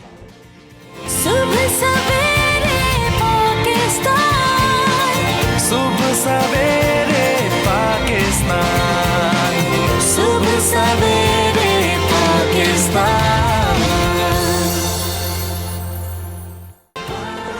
वेलकम बैक जी। सुबह सवेरे पाकिस्तान में एक मरतबा फिर खुशामदीद। और अब वो वक्त आ गया है कि मैं आपको बता दूं कि शिफा यूसुफजई साहिबा कहाँ है। बिल्कुल पाकिस्तान के एक बड़े ही ज़बरदस्त खित्ते में वो गई और वहाँ पर जाकर उन्होंने कुछ हिस्टोरिकल जगहें देखी। तो आइए आपको दिखाते हैं। अस्सलाम वालेकुम, मैं हूं शिफा यूसुफजई और आपको आज मैं लेकर निकली हूं एक बड़े ही खूबसूरत सफ़र पर। और सफ़र है जी, आपने पानी देखा, नहर देखी, अब आप मेरे पीछे थोड़ी ही देर में हरियाली देखेंगे। और हरियाली वहीं होती है जहाँ पर पानी होता है, और पानी हमारे एक ही सूबे के हवाले से नाम में भी उसके पंजाब आता है। तो पंजाब की सैर को हम निकले हैं। और पंजाब का, अगर जिस शहर की तरफ हम गामजन हैं उसकी बात करें तो 2017 की मरदमशुमारी के हवाले से बात की जाए, जो नंबर्स उस वक्त सामने आए थे, तो ये पाकिस्तान का 11वां बड़ा शहर है आबादी के तनासुब के लिहाज से। और यहाँ पर तकरीबन 7.5 से पौने 8 लाख के आसपास जो आबादी है, ये इसका यहाँ का नंबर है पॉपुलेशन का, 7.5 से पौने 8 लाख। अब मेरे पीछे जो आप खेत खलियान देख रहे हैं, बड़ा खूबसूरत नज़ारा है, लेकिन इससे मज़ीद खूबसूरत नज़ारे, इससे कल्चरली हेरिटेज के हवाले से रिच नज़ारे आपको दिखाऊंगी मैं। गैस आप करें कि ये कौन सा शहर है जिसकी मैं बात कर रही हूँ। अगर हम लाहौर की बात करें, मुल्तान की बात करें कि तारीख़ी पस मंज़र में हम इन दो शहरों को देखें तो यूनाइटेड नेशंस की लिस्टों पे ये दर्ज है। दुनिया आती है इनकी हेरिटेज देखने, इनकी आर्किटेक्चर इनका देखने, मुग़लों का वो जो दिल्ली दरवाज़ा और ये सारी चीज़ें। लाहौर, मुल्तान के सेंट्स के हवाले से हम बात करते हैं, औलिया हज़रात। तो अगर ये वाला शहर जहाँ हम अभी जा रहे हैं, ये उनसे अगर आगे नहीं निकल सकता तो उनसे कम भी नहीं है, यानी कि मुल्तान और लाहौर से कम भी नहीं है अगर हम बात करें हेरिटेज की, कल्चर की, खानों की। तो इसके अंदर एक अपनी ही ख़ास बात है इस शहर की, और वो सारी ख़ास बातें आप तक मैं पहुंचाऊंगी। हमारे इस सफ़र में हमारे साथ रहिए। जिस इलाके में हम मौजूद हैं या जिस तरफ हम गामजन रहे हैं, मैंने आपको जगह का नाम तो नहीं बताया, लेकिन बहुत सारे लोग ये जान गए होंगे मेरे पीछे जो आप अभी एक स्ट्रक्चर देख रहे हैं उसके बाद कि हम किस जगह पर मौजूद हैं। और ये एक बहुत अहम खित्ता है पंजाब का, पाकिस्तान का, हेरिटेज के हिसाब से, तारीख़ के हवाले से। और अब आप ज़रा देखें कि मेरे पीछे जो इतना बड़ा स्ट्रक्चर है ये है क्या। वैसे तो ये चोलिस्तान का सहरा है, इस चोलिस्तान के सहरा में दूर से आपको मीलों दूर से ये बड़ा सा स्ट्रक्चर खड़ा हुआ नज़र आता है। 1500 मीटर के इलाके पर ये तकरीबन इसकी जो दीवारें हैं ये 1500 मीटर पर फैली हुई हैं और 30 मीटर ऊंचाई में इनका जो है ये पैमाइश है और अहमदपुर ईस्ट की तरफ ये वाक़ है और एक बहुत बड़ी डिवीज़न अभी पिछले कुछ अरसे में इस इलाके को डिवीज़न का दर्जा दिया गया है। और मैं आपको ये भी बता दूं कि ये जो स्ट्रक्चर है मेरे पीछे इसको आप दरावड़ फोर्ट के नाम से जानते हैं, डेरावर फोर्ट इसका नाम है और बहुत सारे लोग यहाँ पर आते हैं, विज़िट करते हैं। बड़ा ही खूबसूरत मैग्निफिसेंट बड़ा स्ट्रक्चर है और पहली मरतबा 9वीं सेंचुरी में दरावड़ फोर्ट जो है इसको बनाया गया था। एक राय जजा भट्टी एक हिंदू राजपूत रूलर था उस वक्त का, उसने बनाया था इसको और भट्टी क्लैन से यानी कि भट्टी ज़ात से उसका ताल्लुक़ था। किला दरावड़ के पास हम मौजूद हैं, उसके बिल्कुल गेट के ऊपर मौजूद हैं और अंदर आपको लेके जाएंगे, लेकिन थोड़ी सी इन्फॉर्मेशन ज़रा स्टार्ट में आपको दे दें। ज़िला बावरपुर में वाक़ ये किला जो है दरावड़ सहराए चोलिस्तान का एक अहम संग मील है और फ़न तामीर का एक अजीम शाहकार है, इसमें कोई शक नहीं है। ये दूर से नज़र आता है, कई मील दूर से आप चोलिस्तान में जब एंटर करते हैं और आ रहे होते हैं इस किले की तरफ तो आपको इस किले की ऊँची ऊँची दीवारें जो हैं वो नज़र आ रही होती हैं। अच्छा, अभी एक इसके हवाले से थोड़ी सी तारीखी जो नंबर्स हैं जो जिन सन में ये बना था उसके हवाले से भी आपको बताते हैं कि अगर हम आपको बताएं कि मौजूदा जो किला है ये सादिक मोहम्मद ख़ान अव्वल नवाब ऑफ भावलपुर ने 1733 में बनवाया था, जो मुख्तलिफ औकात में 1966 तक रियासत भावलपुर के हुक्मरान के ज़ेर तसल्लुत रहा और किला तकरीबन मुरब्बा जो शक्ल है उसमें इंतहाई शानदार वसी और ये तो खैर हमें नज़र आ रहा है, आपको पढ़ के सुनाने की ज़रूरत नहीं है, लेकिन ये इसकी अहम इन्फॉर्मेशन है कि ये किसके ज़ेर तसल्लुत था और बनाया जो था वो सादिक मोहम्मद ख़ान अव्वल नवाब ऑफ भावलपुर ने इसको बनवाया था। और 9वीं सदी से ये जो शाहकार है ये खड़ा है, अजीम शान अपना जो एहसास है वो लोगों को दिखा रहा है। लेकिन एक चीज़ यहाँ पर यह है कि इसकी रिस्टोरेशन की अशद ज़रूरत है, अंदर से भी अभी आपको दिखाएंगे और ये भी आपको ज़रा दिखा दें कि ये किसके ज़ेर निगरानी है। तो नवाब सलाउद्दीन अब्बासी, साहिबजादा जो हैं उस्मान अब्बासी और साहिबजादा फैज़ और रशीद अब्बासी, इनके ज़ेर निगरानी जो है ये दरावड़ फोर्ट है इस वक्त। तो आपको आगे लेकर चलते हैं, अंदर की सैर कराते हैं और हमें यहाँ पर एक गाइड भी मिले हैं, उनसे भी आपकी मुलाकात कराएंगे, बातचीत कराएंगे और उन्हीं की ज़बानी सुनेंगे इस किला दरावड़ की दास्तान। गेट के अंदर मैं एंटर हो रही हूँ और अल्ताफ़ हुसैन साहब जो कि यहाँ पर हमारे गाइड हैं और हमें आगाह करेंगे इस किले की तारीख से और अहम हिस्सों से, वो हमारे साथ हैं। अस्सलाम वालेकुम। वालेकुम सलाम। सर आप हमें चक्कर लगवाएंगे? जी इंशाल्लाह ज़रूर। गाइडेड टूर आपकी हम लोगों मिन्नत है। चलें जी, आ जाएँ। वैसे तो ये किला बड़ी हाइट पे है, बहुत ऊंचाई में है और किले की फिर दीवारें भी और ज़्यादा ऊंची हैं। तो अभी आपको हम बारादरी लेके जा रहे हैं। बारादरी वो एक जगह है जहाँ पर कि जब कोई इस किले को हमला करता था और अगर कोई फतह कर लेता था तो वो अपना झंडा जाके ऊपर उधर लगाता था और बारादरी का जो एरिया है वो भी बहुत हाइट पे है, तो उससे सारा किला और सारा नज़ारा जो है वो ऊंचाई से नज़र आता है। आपको बारादरी की तरफ लेके चल रहे हैं अब हम। जी, तो अब ये हम खड़े हैं उस नज़ारे पे कि जहाँ से हमारे बाएं जानिब है दरिया हाकड़ा। यहाँ पे ना झील थी, ये पानी स्टोर करने जगह थी। जंगी हालात में एक साल का राशन वगैरह यहाँ इसके अंदर स्टोर होता था, उसी हिसाब से पानी अंदर स्टोर होता था। अच्छा, तो डैम एक तरह से। हाँ, ये इसका पानी जो है ना किले के अंदर एक तालाब है, उसके अंदर ये डालते थे। ठीक है। तो ये सामने से आप ये देख रहे हैं छोटा सा महल है, ये नवाब साहब की ताजपोशी महल है, दस्तारबंदी वगैरह। वो वाला ये वाला। अच्छा, ये छोटा नीचे। हाँ, ये ताजपोशी महल है नवाब साहब का, यहाँ पे दस्तारबंदी की जाती थी। और ये सामने से मस्जिद भी आप देख रहे हैं। हाँ, मस्जिद तो बड़ी अच्छी प्रोमिनेंट मस्जिद है, नुमाया है। दिल्ली की मस्जिद है, मोती मस्जिद, उसकी बिल्कुल काफ़ी है। ये दिल्ली की मोती मस्जिद है कि नाम है। अच्छा, उसका ये नक्शा सेम है, नवाब साहब ने बनाया था। नवाब साहब जो तीसरे थे ना, बहावल खान, तीसरा बहावल, उन्होंने ये मस्जिद तमीर की थी। और उसके बिल्कुल बैक साइड में उनका शहीद कब्रिस्तान है, वो नज़र आ रहे मकबरे वगैरह जितने, बिल्कुल उसमें जितने नवाब खान थे, जितने हुकूमत ये लोग करते रहे वो सब यहाँ पे दफन है। उनकी ख़वातीन भी यहाँ पे हैं और मर्द भी यहाँ पे। तो ये मैं बारादरी के अंदर के हिस्से में खड़ी हूँ और यहाँ पर आप देख सकते हैं बड़ी खूबसूरत जो है पेंटिंग हुई हुई है फूलों की और ये हाथ से मेरा ख्याल है ये हैंड पेंटेड है सारा और बहुत खूबसूरत यहाँ पर ये फुलदारी जो है ये हुई हुई है पेंट से। अच्छा, यहाँ पर चूँकि हम विज़िट कर रहे थे और आपके लिए हम ये रिकॉर्डिंग कर रहे थे तो मुझे यहाँ पर कुछ हिस्टोरियंस नज़र आए जो यहाँ पर काम कर रहे हैं और उनसे हम जानेंगे कि वो यहाँ पर क्या काम कर रहे हैं और कौन सी ऐसी चीज़ें हैं जो इस फोर्ट को हंगामी बुनियादों पर सेव करने के लिए करनी चाहिए। मेरे साथ समिया खालिद साहिबा मौजूद हैं जो कि HOD हैं, यानी कि हेड ऑफ़ द डिपार्टमेंट हैं इस्लामिया यूनिवर्सिटी में। हिस्ट्री के हवाले से बड़ी जानकारी है, बहुत काम करती हैं, ख़ुद भी हिस्टोरियन है। अस्सलाम वालेकुम। अच्छा, अब हम जब यहाँ पर आए एज अ टूरिस्ट, क्योंकि मेरा पहली बार ये चक्कर लगा यहाँ का, तो मैंने जब ये देखा तो मुझे एहसास हुआ कि ये शायद मैं अपने ख़ानदान की आखिरी जनरेशन होंगी जो ये चीज़ देख रही है। मेरे आने वाली नस्लें जो हैं वो शायद इसको ना देख सकें।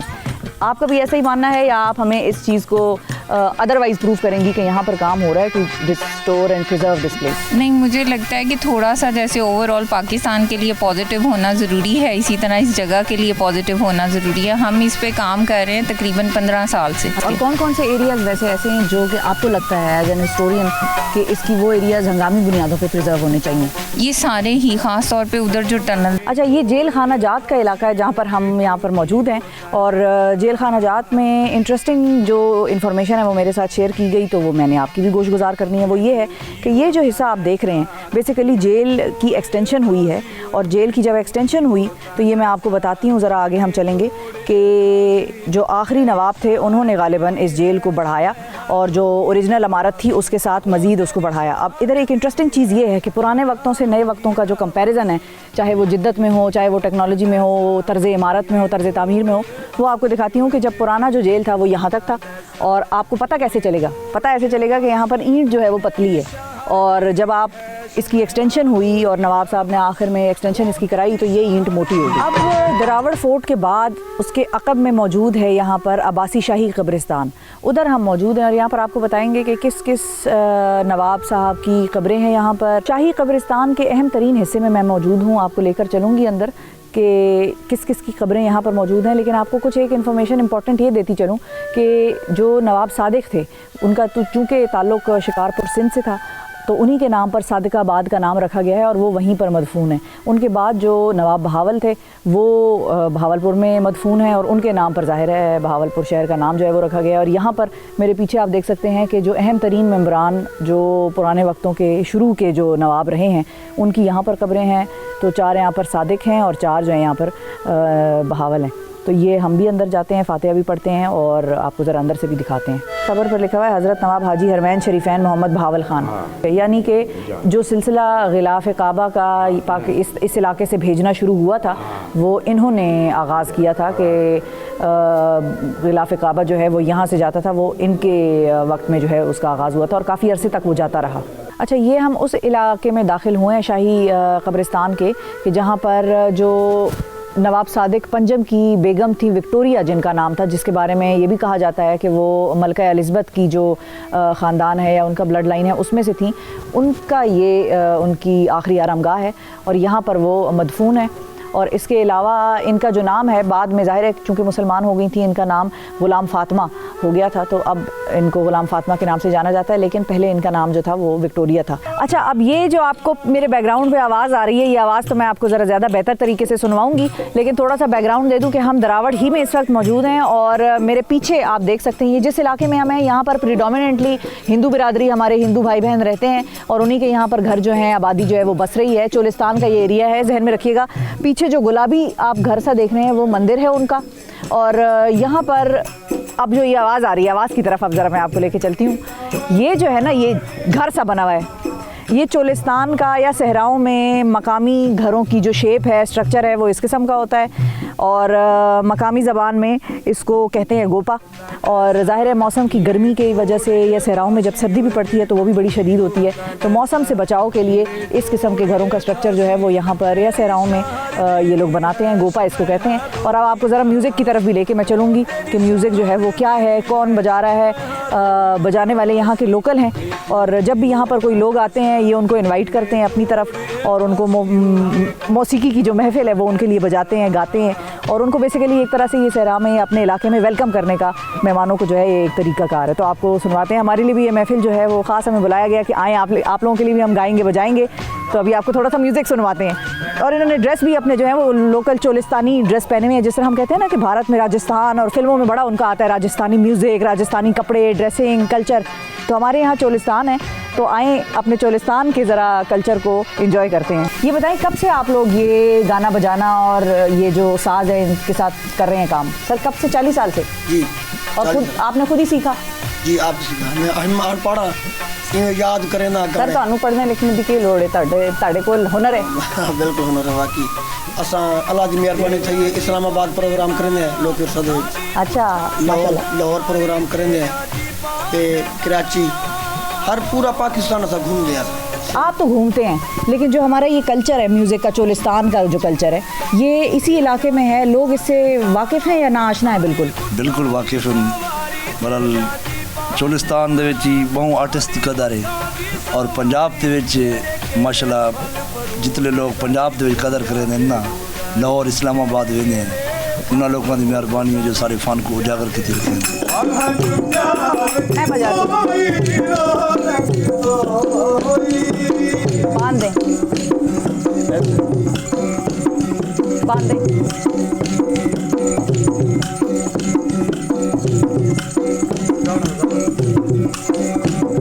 बांध रहे हैं जरा हम भी चिमटा, इसको क्या कहते हैं चिमटा?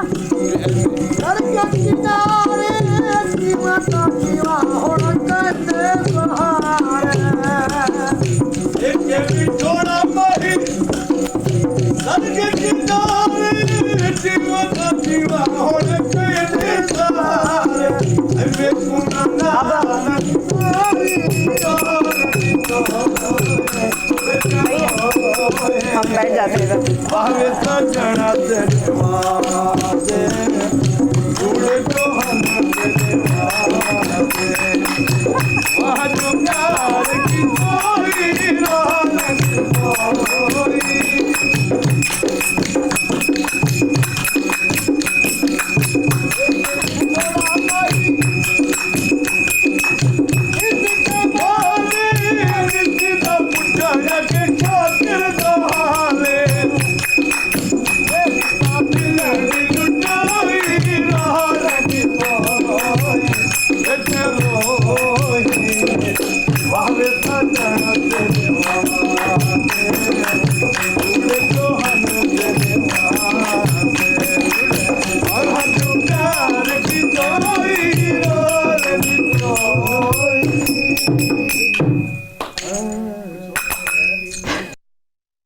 बहुत कम लोग ये बात जानते हैं। जिस मकाम पर इस वक्त मैं मौजूद हूँ यहाँ पर 4 असहाबा कराम के हवाले से रिवायात में मिलता है कि वो यहाँ पर 4 मदफून हैं। अब वो यहाँ पर किस तरह से आए ये तो खैर बहरहाल हम जानते हैं कि मुल्तान का इलाका हो, ये भावलपुर का इलाका हो, यहाँ पर उच्च शरीफ हो, तो यहाँ पर औलिया अल्लाह जो हैं वो बड़ी तादाद में आए और दीन इस्लाम के फ़रोग़ में इस इलाके में ख़ास तौर पर उनकी बड़ी खिदमात हैं।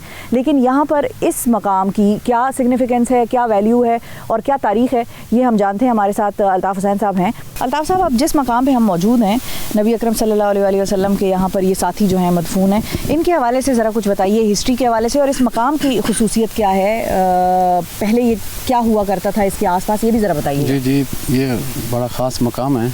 तो यहाँ पे पहले कहते हैं कि किला था, एक बहुत बड़ा किला था जो हिंदू राजपूतों का जो पहले बना हुआ था, जो महाराजे थे, वो कहते हैं पहले जो अभी हमने देख चुके हैं किला, ये किला बाद में बनाया गया था, द्रावड़ बाद में बनाया गया था। पहले इस जगह पे किला था जो असहाबा कराम जो लोग आए थे यहाँ पे तबलीग के लिए। अच्छा, क्योंकि वो हिंदू हाँ जी, तो जगह जगह पे गए लोग, ये असहाबा कराम, तो यहाँ भी वो पहुँचे थे। बिल्कुल। तो उन्होंने तबलीग की थी इस जगह पे, तो आप पढ़ लें ला इलाहा इल्लल्लाह मुहम्मद रसूलुल्लाह। तो उन्होंने, वो लोग काफिर थे, तो उन्होंने इनको शहीद कर दिया गया था। अच्छा। तो इस तरह कहते हैं कि उनके जो पुरानी रवायत होती है, ईंटों पे नाम लिखे जाते थे, पहले लोग लिखते थे, ये फलां की हाँ, कब्र के आगे चिपकाते थे वो लोग। तो वही नाम मिले यहाँ इस जगह पे।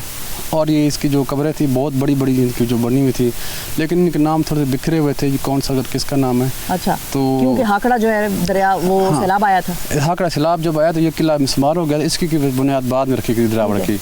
तो वो इनकी जो कब्रें थी जब उनके ऊपर नाम लिखे हुए थे, चिपके हुए थे, लेकिन उनके जो ये नहीं पता ये कौन सा नाम किसका है, ये किसका नाम है, लेकिन यहाँ पे कब्रें मौजूद थी उनकी, उन लोगों की। ये क्लियर पता है, हमारे बुजुर्ग कहते हैं, पीछे से वो कहते हैं कि यहाँ पे पहले कच्ची दीवार थी इसके, फिर मकामी लोगों ने इसके बाहर दीवार कच्ची बनाई, फिर बाद में लोगों ने तावन किया, इसके ऊपर पक्की 4 दीवारें बनी गई।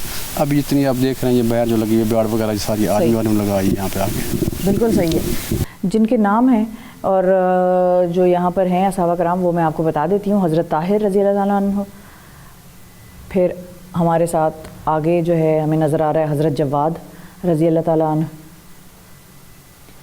फिर हज़रत जवार रज़ी अल्लाह ताला अन्हु और हज़रत तैयब रज़ी अल्लाह ताला अन्हु।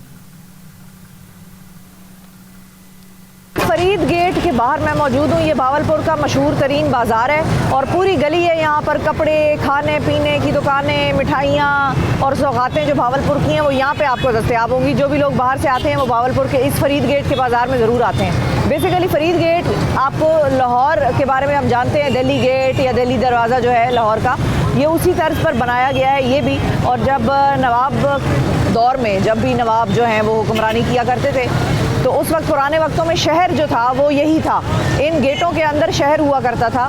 और रात को जब ये दरवाजे बंद हो जाया करते थे तो फिर जो भी मुसाफिर होते थे या मुसाफिर खाने वगैरह सराय वगैरह इस शहर के बाहर बने होते थे। उस वक्त आबादी इधर ही होती थी और इसी में रहती थी और रात को ये गेट बंद हो जाते थे। अब ज़ाहिर है वक्त बदले हैं, आबादी बढ़ी है, शहर बाहर की तरफ एक्सपैंड हो गए और ये जो गेट हैं ये मशहूर बाज़ार बन गए। उन्हीं गलियों में बाज़ार, खाने पीने की दुकानें। तो आपको ज़रा एक विज़िट कराते हैं और हम भी देखते हैं कि हम भी क्या खा सकते हैं, हमारे पसंद की क्या चीज़ यहाँ पर मिलेगी। आ जाएँ। अच्छा जी, हम यहाँ पर फरीद गेट में एक बड़ी मशहूर दुकान पर खड़े हैं और यहाँ पर इनके बर्फ़ियाँ और हलवे जो है वो बड़े मशहूर हैं। ये जो आप देख रहे हैं ये सोन हलवा है। ज़ाहिर है मुल्तान बहावलपुर का सोन हलवा बड़ा मशहूर है। ये सोन हलवा है जो कि ड्राई है और वो जो आगे सोन हलवा पड़ा है वो है गीला। तो दो टाइप्स तो ये हैं और एक ये है जो कि बर्फ़ी है, बड़ी खूबसूरत, बड़ी ज़बरदस्त इसका रंग है।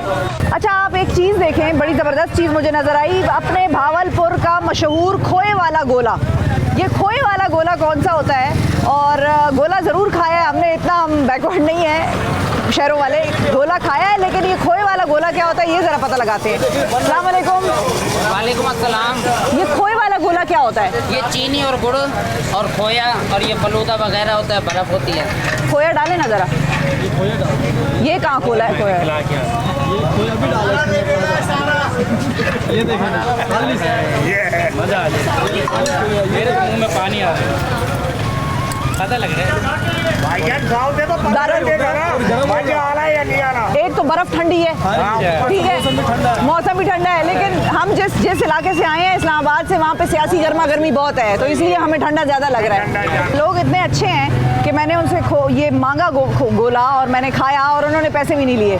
तो ये यहाँ के लोगों की बात है, भावलपुर के लोगों की, और मोहब्बत से भरपूर है। भावलपुर की एक और ख़ास चीज़ जो बहुत ही ख़ास है और इसको पूरे पाकिस्तान में भावलपुर से ये चीज़ जाती है वो है ये कपड़ा। और कपड़े की कुछ ख़ास अक़साम है जो यहाँ से जाती हैं। वैसे तो कपड़ा फैसलाबाद में भी बड़ा बनता है, लेकिन यहाँ पे वो कपड़ा रिफ़ाइन होके उस पर मज़ीद तज़ीन और आराइश ऐड होके ये पाकिस्तान की तरफ हम भेजते हैं बाकी पूरे मुल्क में। ये चुनरी, इसको कहते हैं चुनरी का काम, जिसमें कि ये टाई एंड डाई वाला आपको नज़र आ रहा है और टाई एंड डाई का कलर है, 2-4 इकट्ठे कलर जो है वो इसको डाई किया जाता है और इसको चुड़मुड़ कर देते हैं, ऐसे चुड़मुड़ और धागा बांध देते हैं। तो ये चुनरी का काम भावलपुर की खास सौगात है। इसके साथ आप ये देख रहे हैं, इसको कहते हैं गोटा वर्क। ये गोटा वर्क भी भावलपुर की ख़ास जो चीज़ है वो ये है कि गोटे का काम जो है ये भी भावलपुर में बड़ा खूबसूरत शानदार होता है। और इसके अलावा जो है चिकनकारी और मुकेश का काम वो होता है, अभी आपको दिखाते भी हैं। मुकेश का काम वो होता है कि मेटल यानी कि लोहा जो है वो लोहा कपड़े के ऊपर पिरोया जाता है और उससे डिज़ाइन बनता है, जैसे ये गोटे का डिज़ाइन है। और चिकनकारी आम हाथ की एम्ब्रॉयडरी होती है, आजकल मशीनी एम्ब्रॉयडरी भी आई हुई है, लेकिन ये 4 चीज़ें पाकिस्तान में अगर लोग पहचानते हैं तो वो इस शहर की वजह से जानते हैं और पहचानते हैं और पसंद करते हैं कि चुनरी, गोटा वर्क, मुकेश और चिकनकारी ये इस शहर की सौगातें हैं। ये चुनरी है और ये देखें ये उन्होंने बांधा हुआ होता है धागों से, बिल्कुल ख़वातीन हाथ से बांधती हैं। कितनी ख़वातीन भावलपुर की ये काम करती हैं? बहुत वैसे सारी ख़वातीन है, ये हमारे यहाँ अंदाज़न यहाँ से तकरीबन 20-25 किलोमीटर है अब्बास नगर। अच्छा, तो वहाँ पर ख़वातीन इसको काम करती है, सारा हैंडमेड उतना हाथ का ना। अच्छा, अब ये एक और चीज़ है जो मुझे यहाँ भावलपुर की नज़र आई है और ये बिल्कुल मैं भूल गई थी, मेरी कोताही है, मैं भूल गई थी। ये काम भी भावलपुर में होता है, एप्लिक वर्क जो करते हैं वो भी भावलपुर में होता है। अच्छा, अस्सलाम वालेकुम। वालेकुम सलाम। ये बताएं कि इस दुकान के बारे में हमने सुना है कि ये बड़ी पुरानी है। जी। कितनी पुरानी है? ये 50 ईयर्स से अबव हो चुके हैं इस शॉप को। 50 साल? हाँ जी। और यहाँ पर आप जो सामान, ये चुनरी नज़र आ रही है मुझे, मुकेश है, गोटा है, एप्लिक है, मतलब हर चीज़ जो भावलपुर के कपड़े की कोई भी वैरायटी है वो कम से कम इस दुकान में मेरी तो आंखों के सामने नज़र आ रही है। ये सारा काम खुद आप लोग करवाते हैं? किसी को डिज़ाइन वगैरह देके या ख़वातीन जो बना रही होती हैं वो आपको अप्रोच करती हैं कि हम ये अब बेचना चाह रहे हैं? ये हम अपनी डिज़ाइनिंग सूट बनवाते हैं अपनी उस पर। अब मिसाल के तौर पे हमने कलर्स भी अपने देने होते हैं, डिज़ाइंस भी अपना देना होता है, ठीक है। हर चीज़ हमारी यानी कि अपनी वर्किंग, अपनी ट्रेस का भी हमारा निशा खुद का काम होगा। ठीक है, सिर्फ कारीगरों ने उसके ऊपर चुनरी बांध के उसको डाई करके उन दिनों होता है। अच्छा ठीक है। और ये बताएं कि इस दुकान का आगाज़ चूँकि 50 साल पुरानी है या उससे ज़्यादा, आगाज़ कैसे हुआ था? शुरू से ही कपड़े का ही था ये? जी बिल्कुल, एक दुपट्टे से स्टार्टिंग हुई थी चुनरी के, जो हमारा टिपिकल यहाँ का दुल्हनों का इलाके का जो है ना, वो चुनरी का टिपिकल एक रेड कलर से, रेड और मैरून कलर से। तो मैं यहाँ पर ज़रा अपने लिए कोई कपड़ा शपड़ा देखती हूँ, और आप जो है अपना बहुत ख्याल रखें, भावलपुर ज़रूर आएँ और भावलपुर की सकाफ़त से, भावलपुर की तारीख़ से ख़ुद को आशना कराएं, क्योंकि बहुत सारी चीज़ें पाकिस्तान के बाहर के बारे में तो हम बहुत जानते हैं, पाकिस्तान के अंदर अपने शहरों के बारे में हम बहुत कम जानते हैं। जी, ये था शिफा यूसुफजई साहिबा का बहावलपुर का सफ़र, और देखा आपने कि कितना ये एक कल्चरली रिच ख़ित्ता है, और इसी तरीके से हम आउटडोर सेगमेंट्स आपके सामने लेकर आते रहेंगे। पाकिस्तान की मुख्तलिफ़ जगहें ऐसी हैं कि जिनके बारे में हमें जानना ज़रूरी है और हम नहीं जानते हैं उनके बारे में। वक्फ़ा लेते हैं नाज़रीन, वक्फ़े के बाद दोबारा हाजिर होंगे। Stay with us.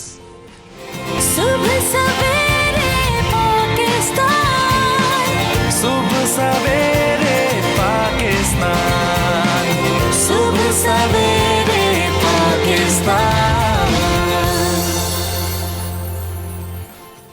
Welcome back. सुबह सवेरे पाकिस्तान में एक मरतबा फिर खुशामदीद। एक ख़बर जो इस वक्त ताज़ा मौसूल हुई है वो तो ये है कि जी कराची दुनिया के आलूदा तरीन शहरों में सबसे पहले नंबर पर आ गया है, और कराची की जो आबो हवा है वो इस कदर ख़राब है, उसका अंदाज़ा आपको हो जाएगा कि अगर आप पाकिस्तान के किसी भी शहर से आप कराची पहुँचे, आप यकीनन बीमार होंगे। आप किसी बैरून मुल्क से आप कराची पहुँचे, आप यकीनन बीमार होंगे। वहाँ की फ़ज़ा में इस कदर पोल्यूशन है, इस कदर वहाँ की फ़ज़ा आलूदा हो चुकी है कि कोई भी शख्स वहाँ बीमार हुए बग़ैर नहीं रह सकता है, और ये एक अलार्मिंग चीज़ है। इसके ऊपर काम करना चाहिए। कराची में जिस तरह का ट्रैफ़िक है, जितनी ज़्यादा वहाँ पर ट्रैफ़िक की पोल्यूशन है, जितनी ज़्यादा वहाँ पर नॉइज़ पोल्यूशन है, वो कराची के एक एक फ़र्द को असर कर रही है, और इस पर बहुत काम करने की ज़रूरत है। तो एक तो ये बड़ी अहम चीज़ है, इसके ऊपर थोड़ा सोचना होगा हमें कि हम किस तरीके से उस आलूदगी को और उस गंदगी को कम कर सकते हैं। और दूसरी बात जो मैं करना चाहूँगा वो है स्क्वाश के हवाले से। पाकिस्तान स्क्वाश की दुनिया में आलमी चैम्पियन रहा। पाकिस्तान ने स्क्वाश की दुनिया के ऐसे ऐसे नाम पैदा किए जिन्हें जब दुनिया देखती है स्क्वाश खेलते हुए, या जब देखती थी दुनिया, तो अशश कर उठती थी, मानती थी दुनिया के वाकई ये लोग हैं जो कि स्क्वाश की महराज पर पहुँचे हैं। रोशन खान, जहांगीर खान, जानशेर खान, कमर जमान, एक एक खिलाड़ी अपनी मिसाल आप था। अब लेकिन स्क्वाश की दुनिया में पाकिस्तान कहाँ पर है ये हम सब जानते हैं। कुछ खिलाड़ी ऐसे हैं जो कि अच्छा खेल पेश कर रहे हैं, इंटरनेशनल मुकाबलों में जा रहे हैं। यंगस्टर्स कुछ ऐसे हैं जो कि बड़ा अच्छा काम कर रहे हैं, लेकिन अभी भी हमें बहुत कुछ करना है। अब स्क्वाश के हवाले से एक बड़ा ख़ास इलाका है, उस ख़ास इलाके से ज़रा आपकी वाक़फ़ियत कराते हैं। हमारे नुमाइंदे ज़ीशान काका खेल साहब से बात करते हैं। जी ज़ीशान साहब, अस्सलाम वालेकुम। बताइएगा जी, स्क्वाश के हवाले से ये ख़ास इलाका कौन सा है पाकिस्तान का? जी शिफ़ा और अवैस, सुबह बख़ैर। आज मैं आपको एक ऐसे खिलाड़ी के साथ मिलवाने जा रहा हूँ जिनका ताल्लुक़ एक ऐसी फ़ैमिली से है जिन्होंने पाकिस्तान का नाम जो है स्क्वाश के मैदान में रोशन किया है। कमर ज़मान साहब का ताल्लुक़ जो है वो पेशावर से है, और पाकिस्तान का नाम स्क्वाश के मैदान में दुनिया भर में जो है वो रोशन किया। उनका पोता जो है वो नूर ज़मान, वो भी उसी के नक्शे कदम पर चल रहा है, कई बार चैम्पियन होने का एजाज़ हासिल किया है। इस वक्त हमारे साथ ज़मान मौजूद है, उनसे जानते हैं। ये बताएं कि आपकी उम्र क्या है और कौन कौन से एजाज़ किस किस मुल्क में जीते हैं? मेरी उम्र 18 है, और मैंने Malaysian junior, Borneo junior, Qatar junior, Doha junior और यूएस जूनियर में सिल्वर मेडलिस्ट हूँ मैं, और ब्रॉन्ज़ मेडलिस्ट 2 दफ़ा ब्रिटिश जूनियर में रह चुका हूँ, और recently 2 time Asian junior champion हूँ। ये बताएं कि आपका गोल क्या है? क्या इंशाल्लाह दोबारा आपका यही अज़म है कि पाकिस्तान को नंबर 1 बनाऊँ स्क्वाश के मैदान में? गोल ये है कि मेहनत की गेम, इंशाल्लाह मेहनत करूँगा, और आगे जाके जैसा मेरे दादा ने नाम रोशन किया, इस तरह मैं भी आगे जाके पाकिस्तान का नाम रोशन करूँगा। कितने घंटे प्रैक्टिस आप करते हैं? कितना मुश्किल गेम है स्क्वाश? स्क्वाश बहुत टफ़ गेम है, दुनिया की सबसे टफ़ गेम है, और मैं प्रैक्टिस दिन के 6 घंटे करता हूँ। जी बिल्कुल, जैसा कि आपने सुना नूर ज़मान से कि ये रोज़ाना 6 घंटों तक प्रैक्टिस करते हैं। इनके एजाज़ में कई ममालिक के प्लेयर्स को शिकस्त देना शामिल है। अब भी ये जो है अंडर 16 जूनियर है, अंडर 15 जूनियर चैम्पियन है, और अब इनकी जो नज़रें हैं वो पाकिस्तान को वर्ल्ड नंबर 1 बनाने पर लगी हुई है। जी बहुत शुक्रिया जी। ज़ीशान खेल साहब हमारे साथ मौजूद थे। स्क्वाश जिस तरीके से पाकिस्तान उसमें उरूज पर था, आगे भी हमें इसके लिए ही काम करना है कि हम उसको उरूज पर लेकर जाएं, और उसके लिए हुकूमत जब तक खिलाड़ियों की सपोर्ट नहीं करेगी, स्पॉन्सर्स जब तक खिलाड़ियों को सपोर्ट नहीं करेंगे, उस वक्त तक हम दोबारा उस मकाम तक नहीं पहुंच सकते जहां पर हम एक ज़माने में थे। एक और मामला है, वो भी बड़ा अहम है, बच्चों की कुछ बीमारियों के हवाले से हमने बात करनी है और बात हम करेंगे जी बच्चों के तालू और होंठ जो कटे हुए होते हैं। पैदाइशी तौर पर हम देखते हैं बहुत सारे बच्चे ऐसे होते हैं जो कि इस डिफ़ेक्ट के साथ पैदा होते हैं। अब ये डिफ़ेक्ट क्या है, कैसे होता है, कैसे इससे डील किया जाए, किस तरह इसका इलाज किया जाता है और क्या इसका इलाज पॉसिबल है भी या नहीं भी है, और क्या ये बाकी भी और दूसरी बीमारियों से भी जुड़ा हुआ है, इस हवाले से हम बात करेंगे। हमारे साथ मौजूद हैं जी प्रोफेसर डॉक्टर नदीम अख्तर साहब, पीडियाट्रिक सर्जन हैं, यानी कि सर्जन बराए अमराज अतफाल हैं। Doctor Akbar Niazi teaching hospital से इनका ताल्लुक़ है और क्लेफ्ट पैलेट डिजीज़ पर हम बात करेंगे। अस्सलाम वालेकुम डॉक्टर साहब। तो बहुत शुक्रिया आपने प्रोग्राम के लिए वक्त निकाला। सबसे पहले तो हमें थोड़ा सा अगर आप समझा दें कि ये जो तालू और होंठ कटे हुए का जो मामला है, ये शुरू कहाँ से होता है, इसका बुनियादी जो कॉज है वो क्या है? देखिए, ये एक पैदाइशी मर्ज़ है जिसमें बच्चा जब पैदा होता है तो पैदा होते ही उसके वालिदैन जब देखते हैं तो एकदम से उनके लिए एक बहुत शॉकिंग सिचुएशन होती है कि होंठ बच्चे का कटा होता है। और जब तफसीली मायना किया जाए तो उसके साथ कई दफ़ा जो तालू जिसको हम कहते हैं पैलेट, उसमें भी सुराख होता है। सही, जो अंदर होता है। जी हाँ, अंदर की तरफ जो होता है, यानी नाक और मुंह जो है वो एक ही कैविटी या एक ही जगह बन जाती है। इन बच्चों के लिए ये आपका जो सवाल है कि ये क्यों होता है, ये एक पैदाइशी मर्ज़ है कि जेनिटल मैलफॉर्मेशन जिसको हम कहते हैं, यानी इसका जो जेनेटिक है यानी जीन में ये मर्ज़ है जो एक जनरेशन से दूसरी जनरेशन में आगे चलता है। अच्छा। और जब ये बच्चे पैदा होते हैं तो ज़ाहिर बात है कि वालिदैन के लिए नहायत तशवीशनाक हालत होती है कि बच्चे को एकदम से किस तरह से दूध पिलाया जाए या किस तरह से उसको आगे चल के मैनेज किया जाए। अच्छा, अब ये जो स्टेटिस्टिक्स की अगर हम बात करें, कितने फ़ीसद बच्चे ऐसे होते हैं पाकिस्तान में, क्या कोई नंबर है हमारे पास, कितने बच्चों में ये बीमारी? देखिए, हमारे पास कोई ऐसा रिसर्च तो नहीं है इस मुल्क में, लेकिन ओवरऑल अगर हम सारी दुनिया में देखें तो जो पैदाइशी अमराज की जो तनासुब है, जो कि बच्चे जो पैदा होते हैं उनमें ये इसका शरह जो है कोई 2 से 3% के करीब बनता है। अच्छा। जो कि काफ़ी हाई है, यानी हर 100 में से 2 या 3 बच्चे ऐसे हैं जो इस स्पेसिफिक डिफेक्ट के साथ पैदा होंगे। ठीक है। अच्छा, मतलब इसका अभी कॉज अननोन है हमारे पास? इसकी जीन अभी तक डिटरमिन नहीं हुई, लेकिन देखा गया कि जिन बच्चों में ये मर्ज पाया जाता है उनके जो आगे बच्चे होते हैं उनमें इसके चांसेस ज़्यादा हो जाते हैं। अच्छा, सो ये जेनेटिकली जो है वो ये ट्रांसफ़र करता है आगे जनरेशन तक। ओके। और क्या और बीमारियां भी इससे कनेक्टेड होती हैं कि अगर ये है बच्चे को, यानी उसका ताल्लु या होंठ कटा हुआ है, तो उसको और बीमारियां और या डिफेक्ट्स होने का भी अंदेशा होता है? देखिए, जैसे आपने सवाल में जवाब भी इसी में ही है कि जो अगर कुदरत एक मर्ज़ पैदा कर सकती है तो उसके साथ और अमराज जो है वो भी मुंसलिक हो सकते हैं। सो क्लेफ्ट लिप या पैलेट के साथ जो सबसे कॉमन मर्ज़ देखे गए हैं वो दिल के अमराज हैं। अच्छा। इन बच्चों में, और इसके अलावा और भी बहुत सारे अमराज हैं, जैसे जहनी अमराज हैं, दिमाग की डेवलपमेंट है, चेहरे के और हिस्सों की जो डेवलपमेंट है वो भी इसके साथ मुंसलिक हो सकती है। सो ये बच्चे जब हमारे पास आते हैं तो उनका एक जामे तरीके से पूरी चीज़ों को देखना ज़रूरी होता है कि और जो मुंसलिक बीमारियाँ जो छुपी हुई हैं, ये तो एक ऐसी बीमारी है जो बाहर नज़र आ जाती है, सो जो छुपी हुए अमराज इनके साथ मुंसलिक हैं उनको भी बाहर लाने के लिए और टेस्ट या इन्वेस्टिगेशंस करने पड़ते हैं। अच्छा, अब इस बीमारी का पता कब लगता है? क्या ये अल्ट्रासाउंड वगैरह से जब बच्चा माँ के पेट में होता है उस वक्त पता लग सकता है, या फिर जब बच्चा पैदा होता है तभी इसके बारे में आगाही होती है? जी, आजकल 3D अल्ट्रासाउंड आ गया है जिसमें ये अमराज पहले से ही जिनके बारे में पता चल जाता है। ओके। और उसका ये फ़ायदा होता है कि वालिदैन कम से कम पहले से तैयार होते हैं, साइकोलॉजिकली वो पहले से प्रिपेयर्ड हो जाते हैं। हाँ, कि बच्चा पैदा होगा तो उसको ये मर्ज होगा और उसको ट्रीट किया जा सकता है। अदरवाइज हमारे माशरे में जहाँ 3D अल्ट्रासाउंड अभी बहुत हर जगह अवेलेबल नहीं है, तो ये अक्सर यही होता है, बच्चा जब पैदा होता है तो वालिदैन जब उसको या डॉक्टर जब देखते हैं तो वहाँ से ये बीमारियाँ जो हैं वो पिक होती हैं। सही। अच्छा, अब एक बच्चा जब इस बीमारी के साथ पैदा होता है तो सबसे पहला स्ट्रेस तो वालिदैन के लिए होता है, वो स्ट्रेस से कैसे डील करते हैं और क्या उसकी भी कोई काउंसलिंग मौजूद है? जी हाँ, ये एक सबसे इम्पॉर्टेंट चीज़, क्योंकि ज़ाहिर है एकदम से तो सर्जरी नहीं की जाती बच्चे की या ट्रीटमेंट नहीं की जाती, लेकिन सबसे पहला जो चीज़ है वो वालिदैन के लिए एक जहनी तनाव है और शौक है। और जहाँ तक भी मैंने देखा है कि बच्चों को वो इस तरह से लपेट के रखते हैं या उसका चेहरा नहीं दिखाते दूसरे घर में जो रिश्तेदार होते हैं कि उनको भी पता ना चले कि बच्चे को ये बीमारी है। तो यानी वो इतने जहनी शदीद तनाव, और जब हमारे पास क्लिनिक में या हॉस्पिटल में ये पेरेंट्स बच्चों को लेके आते हैं तो उनके उनके बोलने के तरीके से या उनके चेहरे के जो तासुरात होते हैं उससे पता चलता है कि ये शदीद ज़हनी दबाव का शिकार है। सही है। और फिर उनकी ज़ाहिर है बच्चे का इलाज एक तरफ और फिर उन पेरेंट्स की काउंसलिंग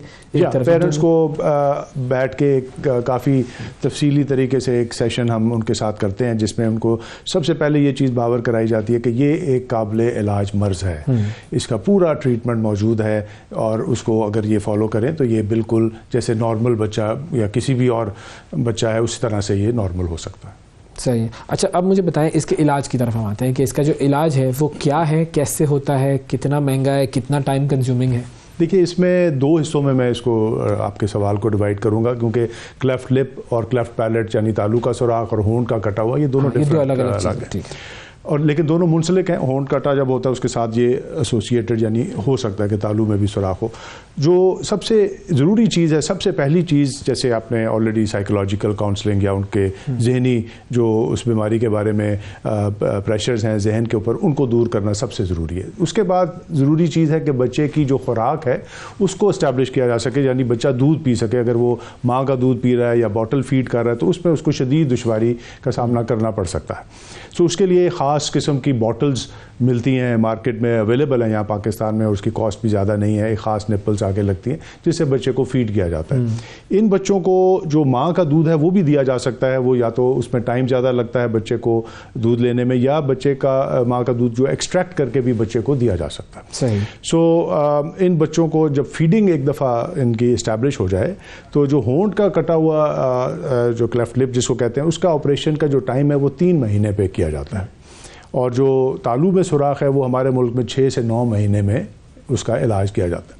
सो वालिदैन के पास एक काफ़ी टाइम होता है जिसमें वो अपने आप को जहनी तौर पे तैयार कर सकते हैं। बाकी आपका जो सवाल था कि इसकी कॉस्ट, ये इतना महंगा ऑपरेशन नहीं है। अच्छा। इसमें हमारे यहाँ जहाँ भी बच्चों की सर्जरीज़ होती हैं, जो भी पब्लिक सेक्टर में या गवर्नमेंट के हॉस्पिटल्स अवेलेबल हैं, जब बच्चों के या इत्फाल के सर्जरी के शोबे मौजूद हैं, वहाँ पर ये ऑपरेशंस जो है कामयाबी से किए जाते हैं और रूटीन में किए जाते हैं। और ये क्या कोई ख़ास एज होती है जिससे पहले इसका इलाज किया जा सकता है या किसी भी एज में हो सकता है ये सर्जरी? देखिए, मैंने तो अपने 36 साल के कैरियर में ऐसे पेशेंट्स भी देखे हैं जो अपने बच्चे का ऑपरेशन करवाने आए, क्लेफ्ट लिप का पता चला कि वालिद को भी क्लेफ्ट लिप था और उसने ऑपरेशन नहीं करवाया किसी वजह से। सो हमने उनका भी ऑपरेशन किया। लेकिन जैसे मैंने कहा कि 3 माह जो है वो सबसे अच्छी उम्र है क्लेफ्ट लिप को ऑपरेट करने के लिए। उसकी वजह यह है कि आगे चल के फीडिंग में प्रॉब्लम नहीं होता, उसके रिजल्ट्स बहुत अच्छे होते हैं जितना जल्दी ऑपरेशन किया जाए। लेकिन 3 माह से पहले भी नहीं किया जाता, और इस दौरान में और जो बीमारियां मुंसलिक होती हैं उनका भी जांच पड़ताल कर ली जाती है। और तालू का जो ऑपरेशन है ये 6 से 9 माह की उम्र में कर देना चाहिए, और ताकि बच्चा जब बोलने लगे तो उसको स्पीच में कोई प्रॉब्लम ना हो। और फाइनली ये कि अगर किसी बच्चे का ये इलाज नहीं हुआ है तो उसकी केयर में और उसकी ज़िंदगी को किस तरीके से उसके माँ बाप जो है वो बेहतर बना सकते हैं अगर इलाज की तरफ वो नहीं गए हैं तो? देखिए, अगर किसी भी वजह से बच्चे का इलाज नहीं हुआ तो इलाज फिर भी करवाना चाहिए, और ये इलाज मौजूद है। क्लेफ्ट लिप या होंठ कटा हुआ की भी सर्जरी की जाती है, किसी भी एज में की जा सकती है। इसी तरह जो तालू कटा हुआ उसकी भी सर्जरी की जा सकती है। गो के रिजल्ट्स में फ़र्क आ सकता है, टाइम ज़्यादा लग सकता है। और ये सक्सेसफुल कितनी होती है? सॉरी, एक चीज़ मेरे जहन में आई, सर्जरी जो है वो कितनी सक्सेसफुल? ये 100% सक्सेसफुल, 100% सक्सेसफुल सर्जरी है, और इसमें कोई बच्चे की ज़िंदगी को कोई ख़तरा नहीं होता। सो वालिदैन के लिए यही मैसेज है कि वो बच्चों को इन बीमारियों से घबराएं नहीं और जाके इनका इलाज करवाएं। सही है। और कोई स्पेसिफिक खास केयर की ज़रूरत नहीं होती इस पूरे सर्जरी के बाद? कोई ऐसी खास केयर की ज़रूरत नहीं होती। जो क्लेफ्ट लिप की सर्जरी है इसमें आजकल तो हम डे केयर में भी करते हैं, यानी बच्चे को आप लेके आते हैं, ऑपरेशन होता है और उसके 2 घंटे के बाद बच्चे को घर भेज दिया जाता है। वेरी इजी, फिर तो बहुत आसान है। और जो तालू कटा हुआ है उसमें 1 दिन के लिए या मैक्सिमम 2 दिन के लिए बच्चे को अस्पताल में दाखिल रखना पड़ता है एंटीबायोटिक्स देने के लिए और उसके फ्लूइड्स के लिए। बहुत शुक्रिया अदा करेंगे जी। डॉक्टर नदीम हमारे साथ मौजूद थे और बच्चों के जो होंठ कटे हुए होते हैं और तालू कटे हुए होते हैं उसके हवाले से आगाही फराहम कर रहे थे। अब ज़रा कुछ सियासत की तरफ नज़र डालते हैं और तैमूर झगड़ा साहब हमारे साथ मौजूद हैं, पाकिस्तान तहरीक इंसाफ के सीनियर रहनुमा। अस्सलाम वालेकुम तैमूर साहब। अस्सलाम वालेकुम जी, आपको आपका नया शो मुबारक हो। सर बहुत शुक्रिया प्रोग्राम के लिए, आपने वक्त निकाला। सबसे पहले तो ये बताएं कि ये जो गिरफ्तारियां हैं इसको क्यों अवॉइड कर रहे हैं खान साहब? नहीं, खान साहब गिरफ्तारी को नहीं अवॉइड कर रहे, लेकिन इनकी पिच पे तो हमने नहीं खेलना ना। और क्यों नहीं खेलना? फिलहाल इस मुल्क में कोई कानून, कोई आइन नाम की चीज़ है पहले तो आप ये देख लें, फिलहाल अगर इस मुल्क में एक चीज़ पे बात होनी चाहिए वो है इलेक्शंस। और क्यों? क्योंकि 2 असेंबलीज डिसॉल्व हुई है और आइन ये कहता है बड़ा क्लियरली कि 90 दिन के अंदर जब भी कोई भी असेंबली डिसॉल्व हो तो वहाँ पे इलेक्शंस होने चाहिए। जब पूरी हुकूमत इलेक्शन से भागने के लिए हर एक चीज़, हर एक हरबा इस्तेमाल कर रही है, अरेस्ट से लेके, केसेस से लेके, प्रोपेगेंडा से लेके, खान साहब को टीवी से हटा के, तो और ऐसे वक्त में जब यहाँ पे रिकॉर्ड महंगाई है, जब हुकूमत एक जो चीज़ करने आई थी कि IMF के साथ एक मुआहदा करे वो ख़त्म नहीं कर पा रही, तो फिर आप मुझे बताएंगे हम क्या करें। खान साहब ने जो लड़ाई लड़ी है पिछले 11 महीनों में पाकिस्तान के लोगों के लिए और जमहूरियत की बहाली के लिए, मेरे ख्याल में उसकी मिसाल नहीं मिलती और सिर्फ मैं नहीं, पूरा पाकिस्तान उन पे फ़ख्र करता है। तो सर KP में अब इलेक्शंस में क्या कॉम्प्लिकेशंस हैं और आप लोगों को कुछ एतराज़ात भी हैं? यार एतराज़ात तो बहुत हैं। जो काबीना बनी है और जिस तरीके से वो काम कर रही है, एक एक बंदा उस काबीना का जो है वो PDM का मेंबर है। इसके बावजूद कि हमने एक चीफ मिनिस्टर चुना मशावरत से, जिस चीफ मिनिस्टर की जो पर्सनल रेपुटेशन थी वो बिल्कुल सही थी और बिल्कुल एक्सेप्टेबल थी। गवर्नर जो है वो पीछे से हुकूमत चला रहा, सारे सिटिंग मेंबर्स सबसे ज़्यादा JUI के, फिर ANP के, पीपल्स पार्टी के, PMLN के जो है वो काबीना में आ गए। लेकिन ये सारा कुछ छोड़े, इसके बावजूद हम इलेक्शन करके इनका सफाया करने के लिए तैयार हैं। लेकिन रुकावट क्या है? कभी गवर्नर कहता है कि मैंने कोर्ट को मैं जवाबदेह नहीं हूँ, कभी कहता है कि यहाँ पे सिक्योरिटी के मसले, सिक्योरिटी आज की देख लें और 2008-2013 की देख लें, कभी कहते हैं पैसों का मसला है, जो इलेक्शन 6-7 अरब रुपए में हो जाएगा उससे उसने 200 अरब रुपए का इलेक्शन बना दिया था। कभी कहता है कि सेंसस होना है। ये मुझे बताएं कि आइन में सेंसस इसलिए होता है कि इलेक्शन टाइम पे हो या इलेक्शन का सेंसस के लिए इंतज़ार करना पड़ेगा। एक एक जो इन्होंने एक्सक्यूज़ इस्तेमाल किया है ना, और उसमें वो सारी पार्टीज़ जिनको माना गया है तारीख में कि वो बड़ी जमहूरियत पसंद है, मिसाल के तौर पे पीपल्स पार्टी, मिसाल के तौर पे ANP, सारी खामोश है। आप मुझे ये बताएं कि पाकिस्तान की आइन की रूह जमहूरियत है। ऑब्जेक्टिव्स रेजोल्यूशन में लिखा है कि sovereignty rests with Allah through the people of Pakistan. यानी जमहूरियत अगर आइन है तो जमहूरियत है जी। लेकिन फिलहाल कल मौलाना फजल रहमान का बयान आया है कि हमें इलेक्शन पे एतराज़ है। आप ये मुझे बताएं कि वो कौन सा सियासतदान होगा जिसका 1% भी पब्लिक के साथ वास्ता होगा, जो पब्लिक को फेस करने से डरता होगा। ख़ास तौर पे जब सारे सियासतदान पूरे पाकिस्तान के मिल जाएं और मिल के भी सिर्फ इमरान खान का अकेले में मुकाबला करने से डरे ना, तो मेरे ख्याल में आपको समझ आ जानी चाहिए कि पाकिस्तान की सियासत इमरान खान ने हम इलेक्शन होना बाकी है। सही। अब जो सियासत जिस तरफ जा रही है, आपको क्या लग रहा है कि कब तक इमरान खान साहब को गिरफ्तार किया जाएगा? क्योंकि ये तो रोज़ाना का मामूल है, आपके लोग अभी भी वहाँ पर पहुँचे हुए हैं, इमरान खान साहब की गिरफ्तारी की हुकूमतें कोशिशें जारी हैं, और आपके जो बाकी जो रहनुमा थे जेल भरो तहरीक वाले वो तो खैर रिहा हो चुके हैं, लेकिन अब हुकूमत जो है वो इमरान खान साहब को गिरफ्तार करने के लिए जो रोज़ाना के जो तौर पर ये मामलात हो रहे हैं, डू यू सी के इमरान खान साहब आने वाले कुछ दिनों में इन जेल होंगे या मामलात अंडर कंट्रोल आ जाएंगे? वैसे पहली चीज़, अगर हुकूमत ने ये गलती की तो उसका रिजल्ट हुकूमत ही भुगतेगी। इमरान खान जेल में जाए और नवाज शरीफ जिसको कोर्ट ने कन्विक्ट किया है वो अपनी बेंटली में जाके हैरड्स और हार्वी निकल्स में शॉपिंग करता फिरे, तो मेरे ख्याल में ये पूरा पाकिस्तान देख सकता है।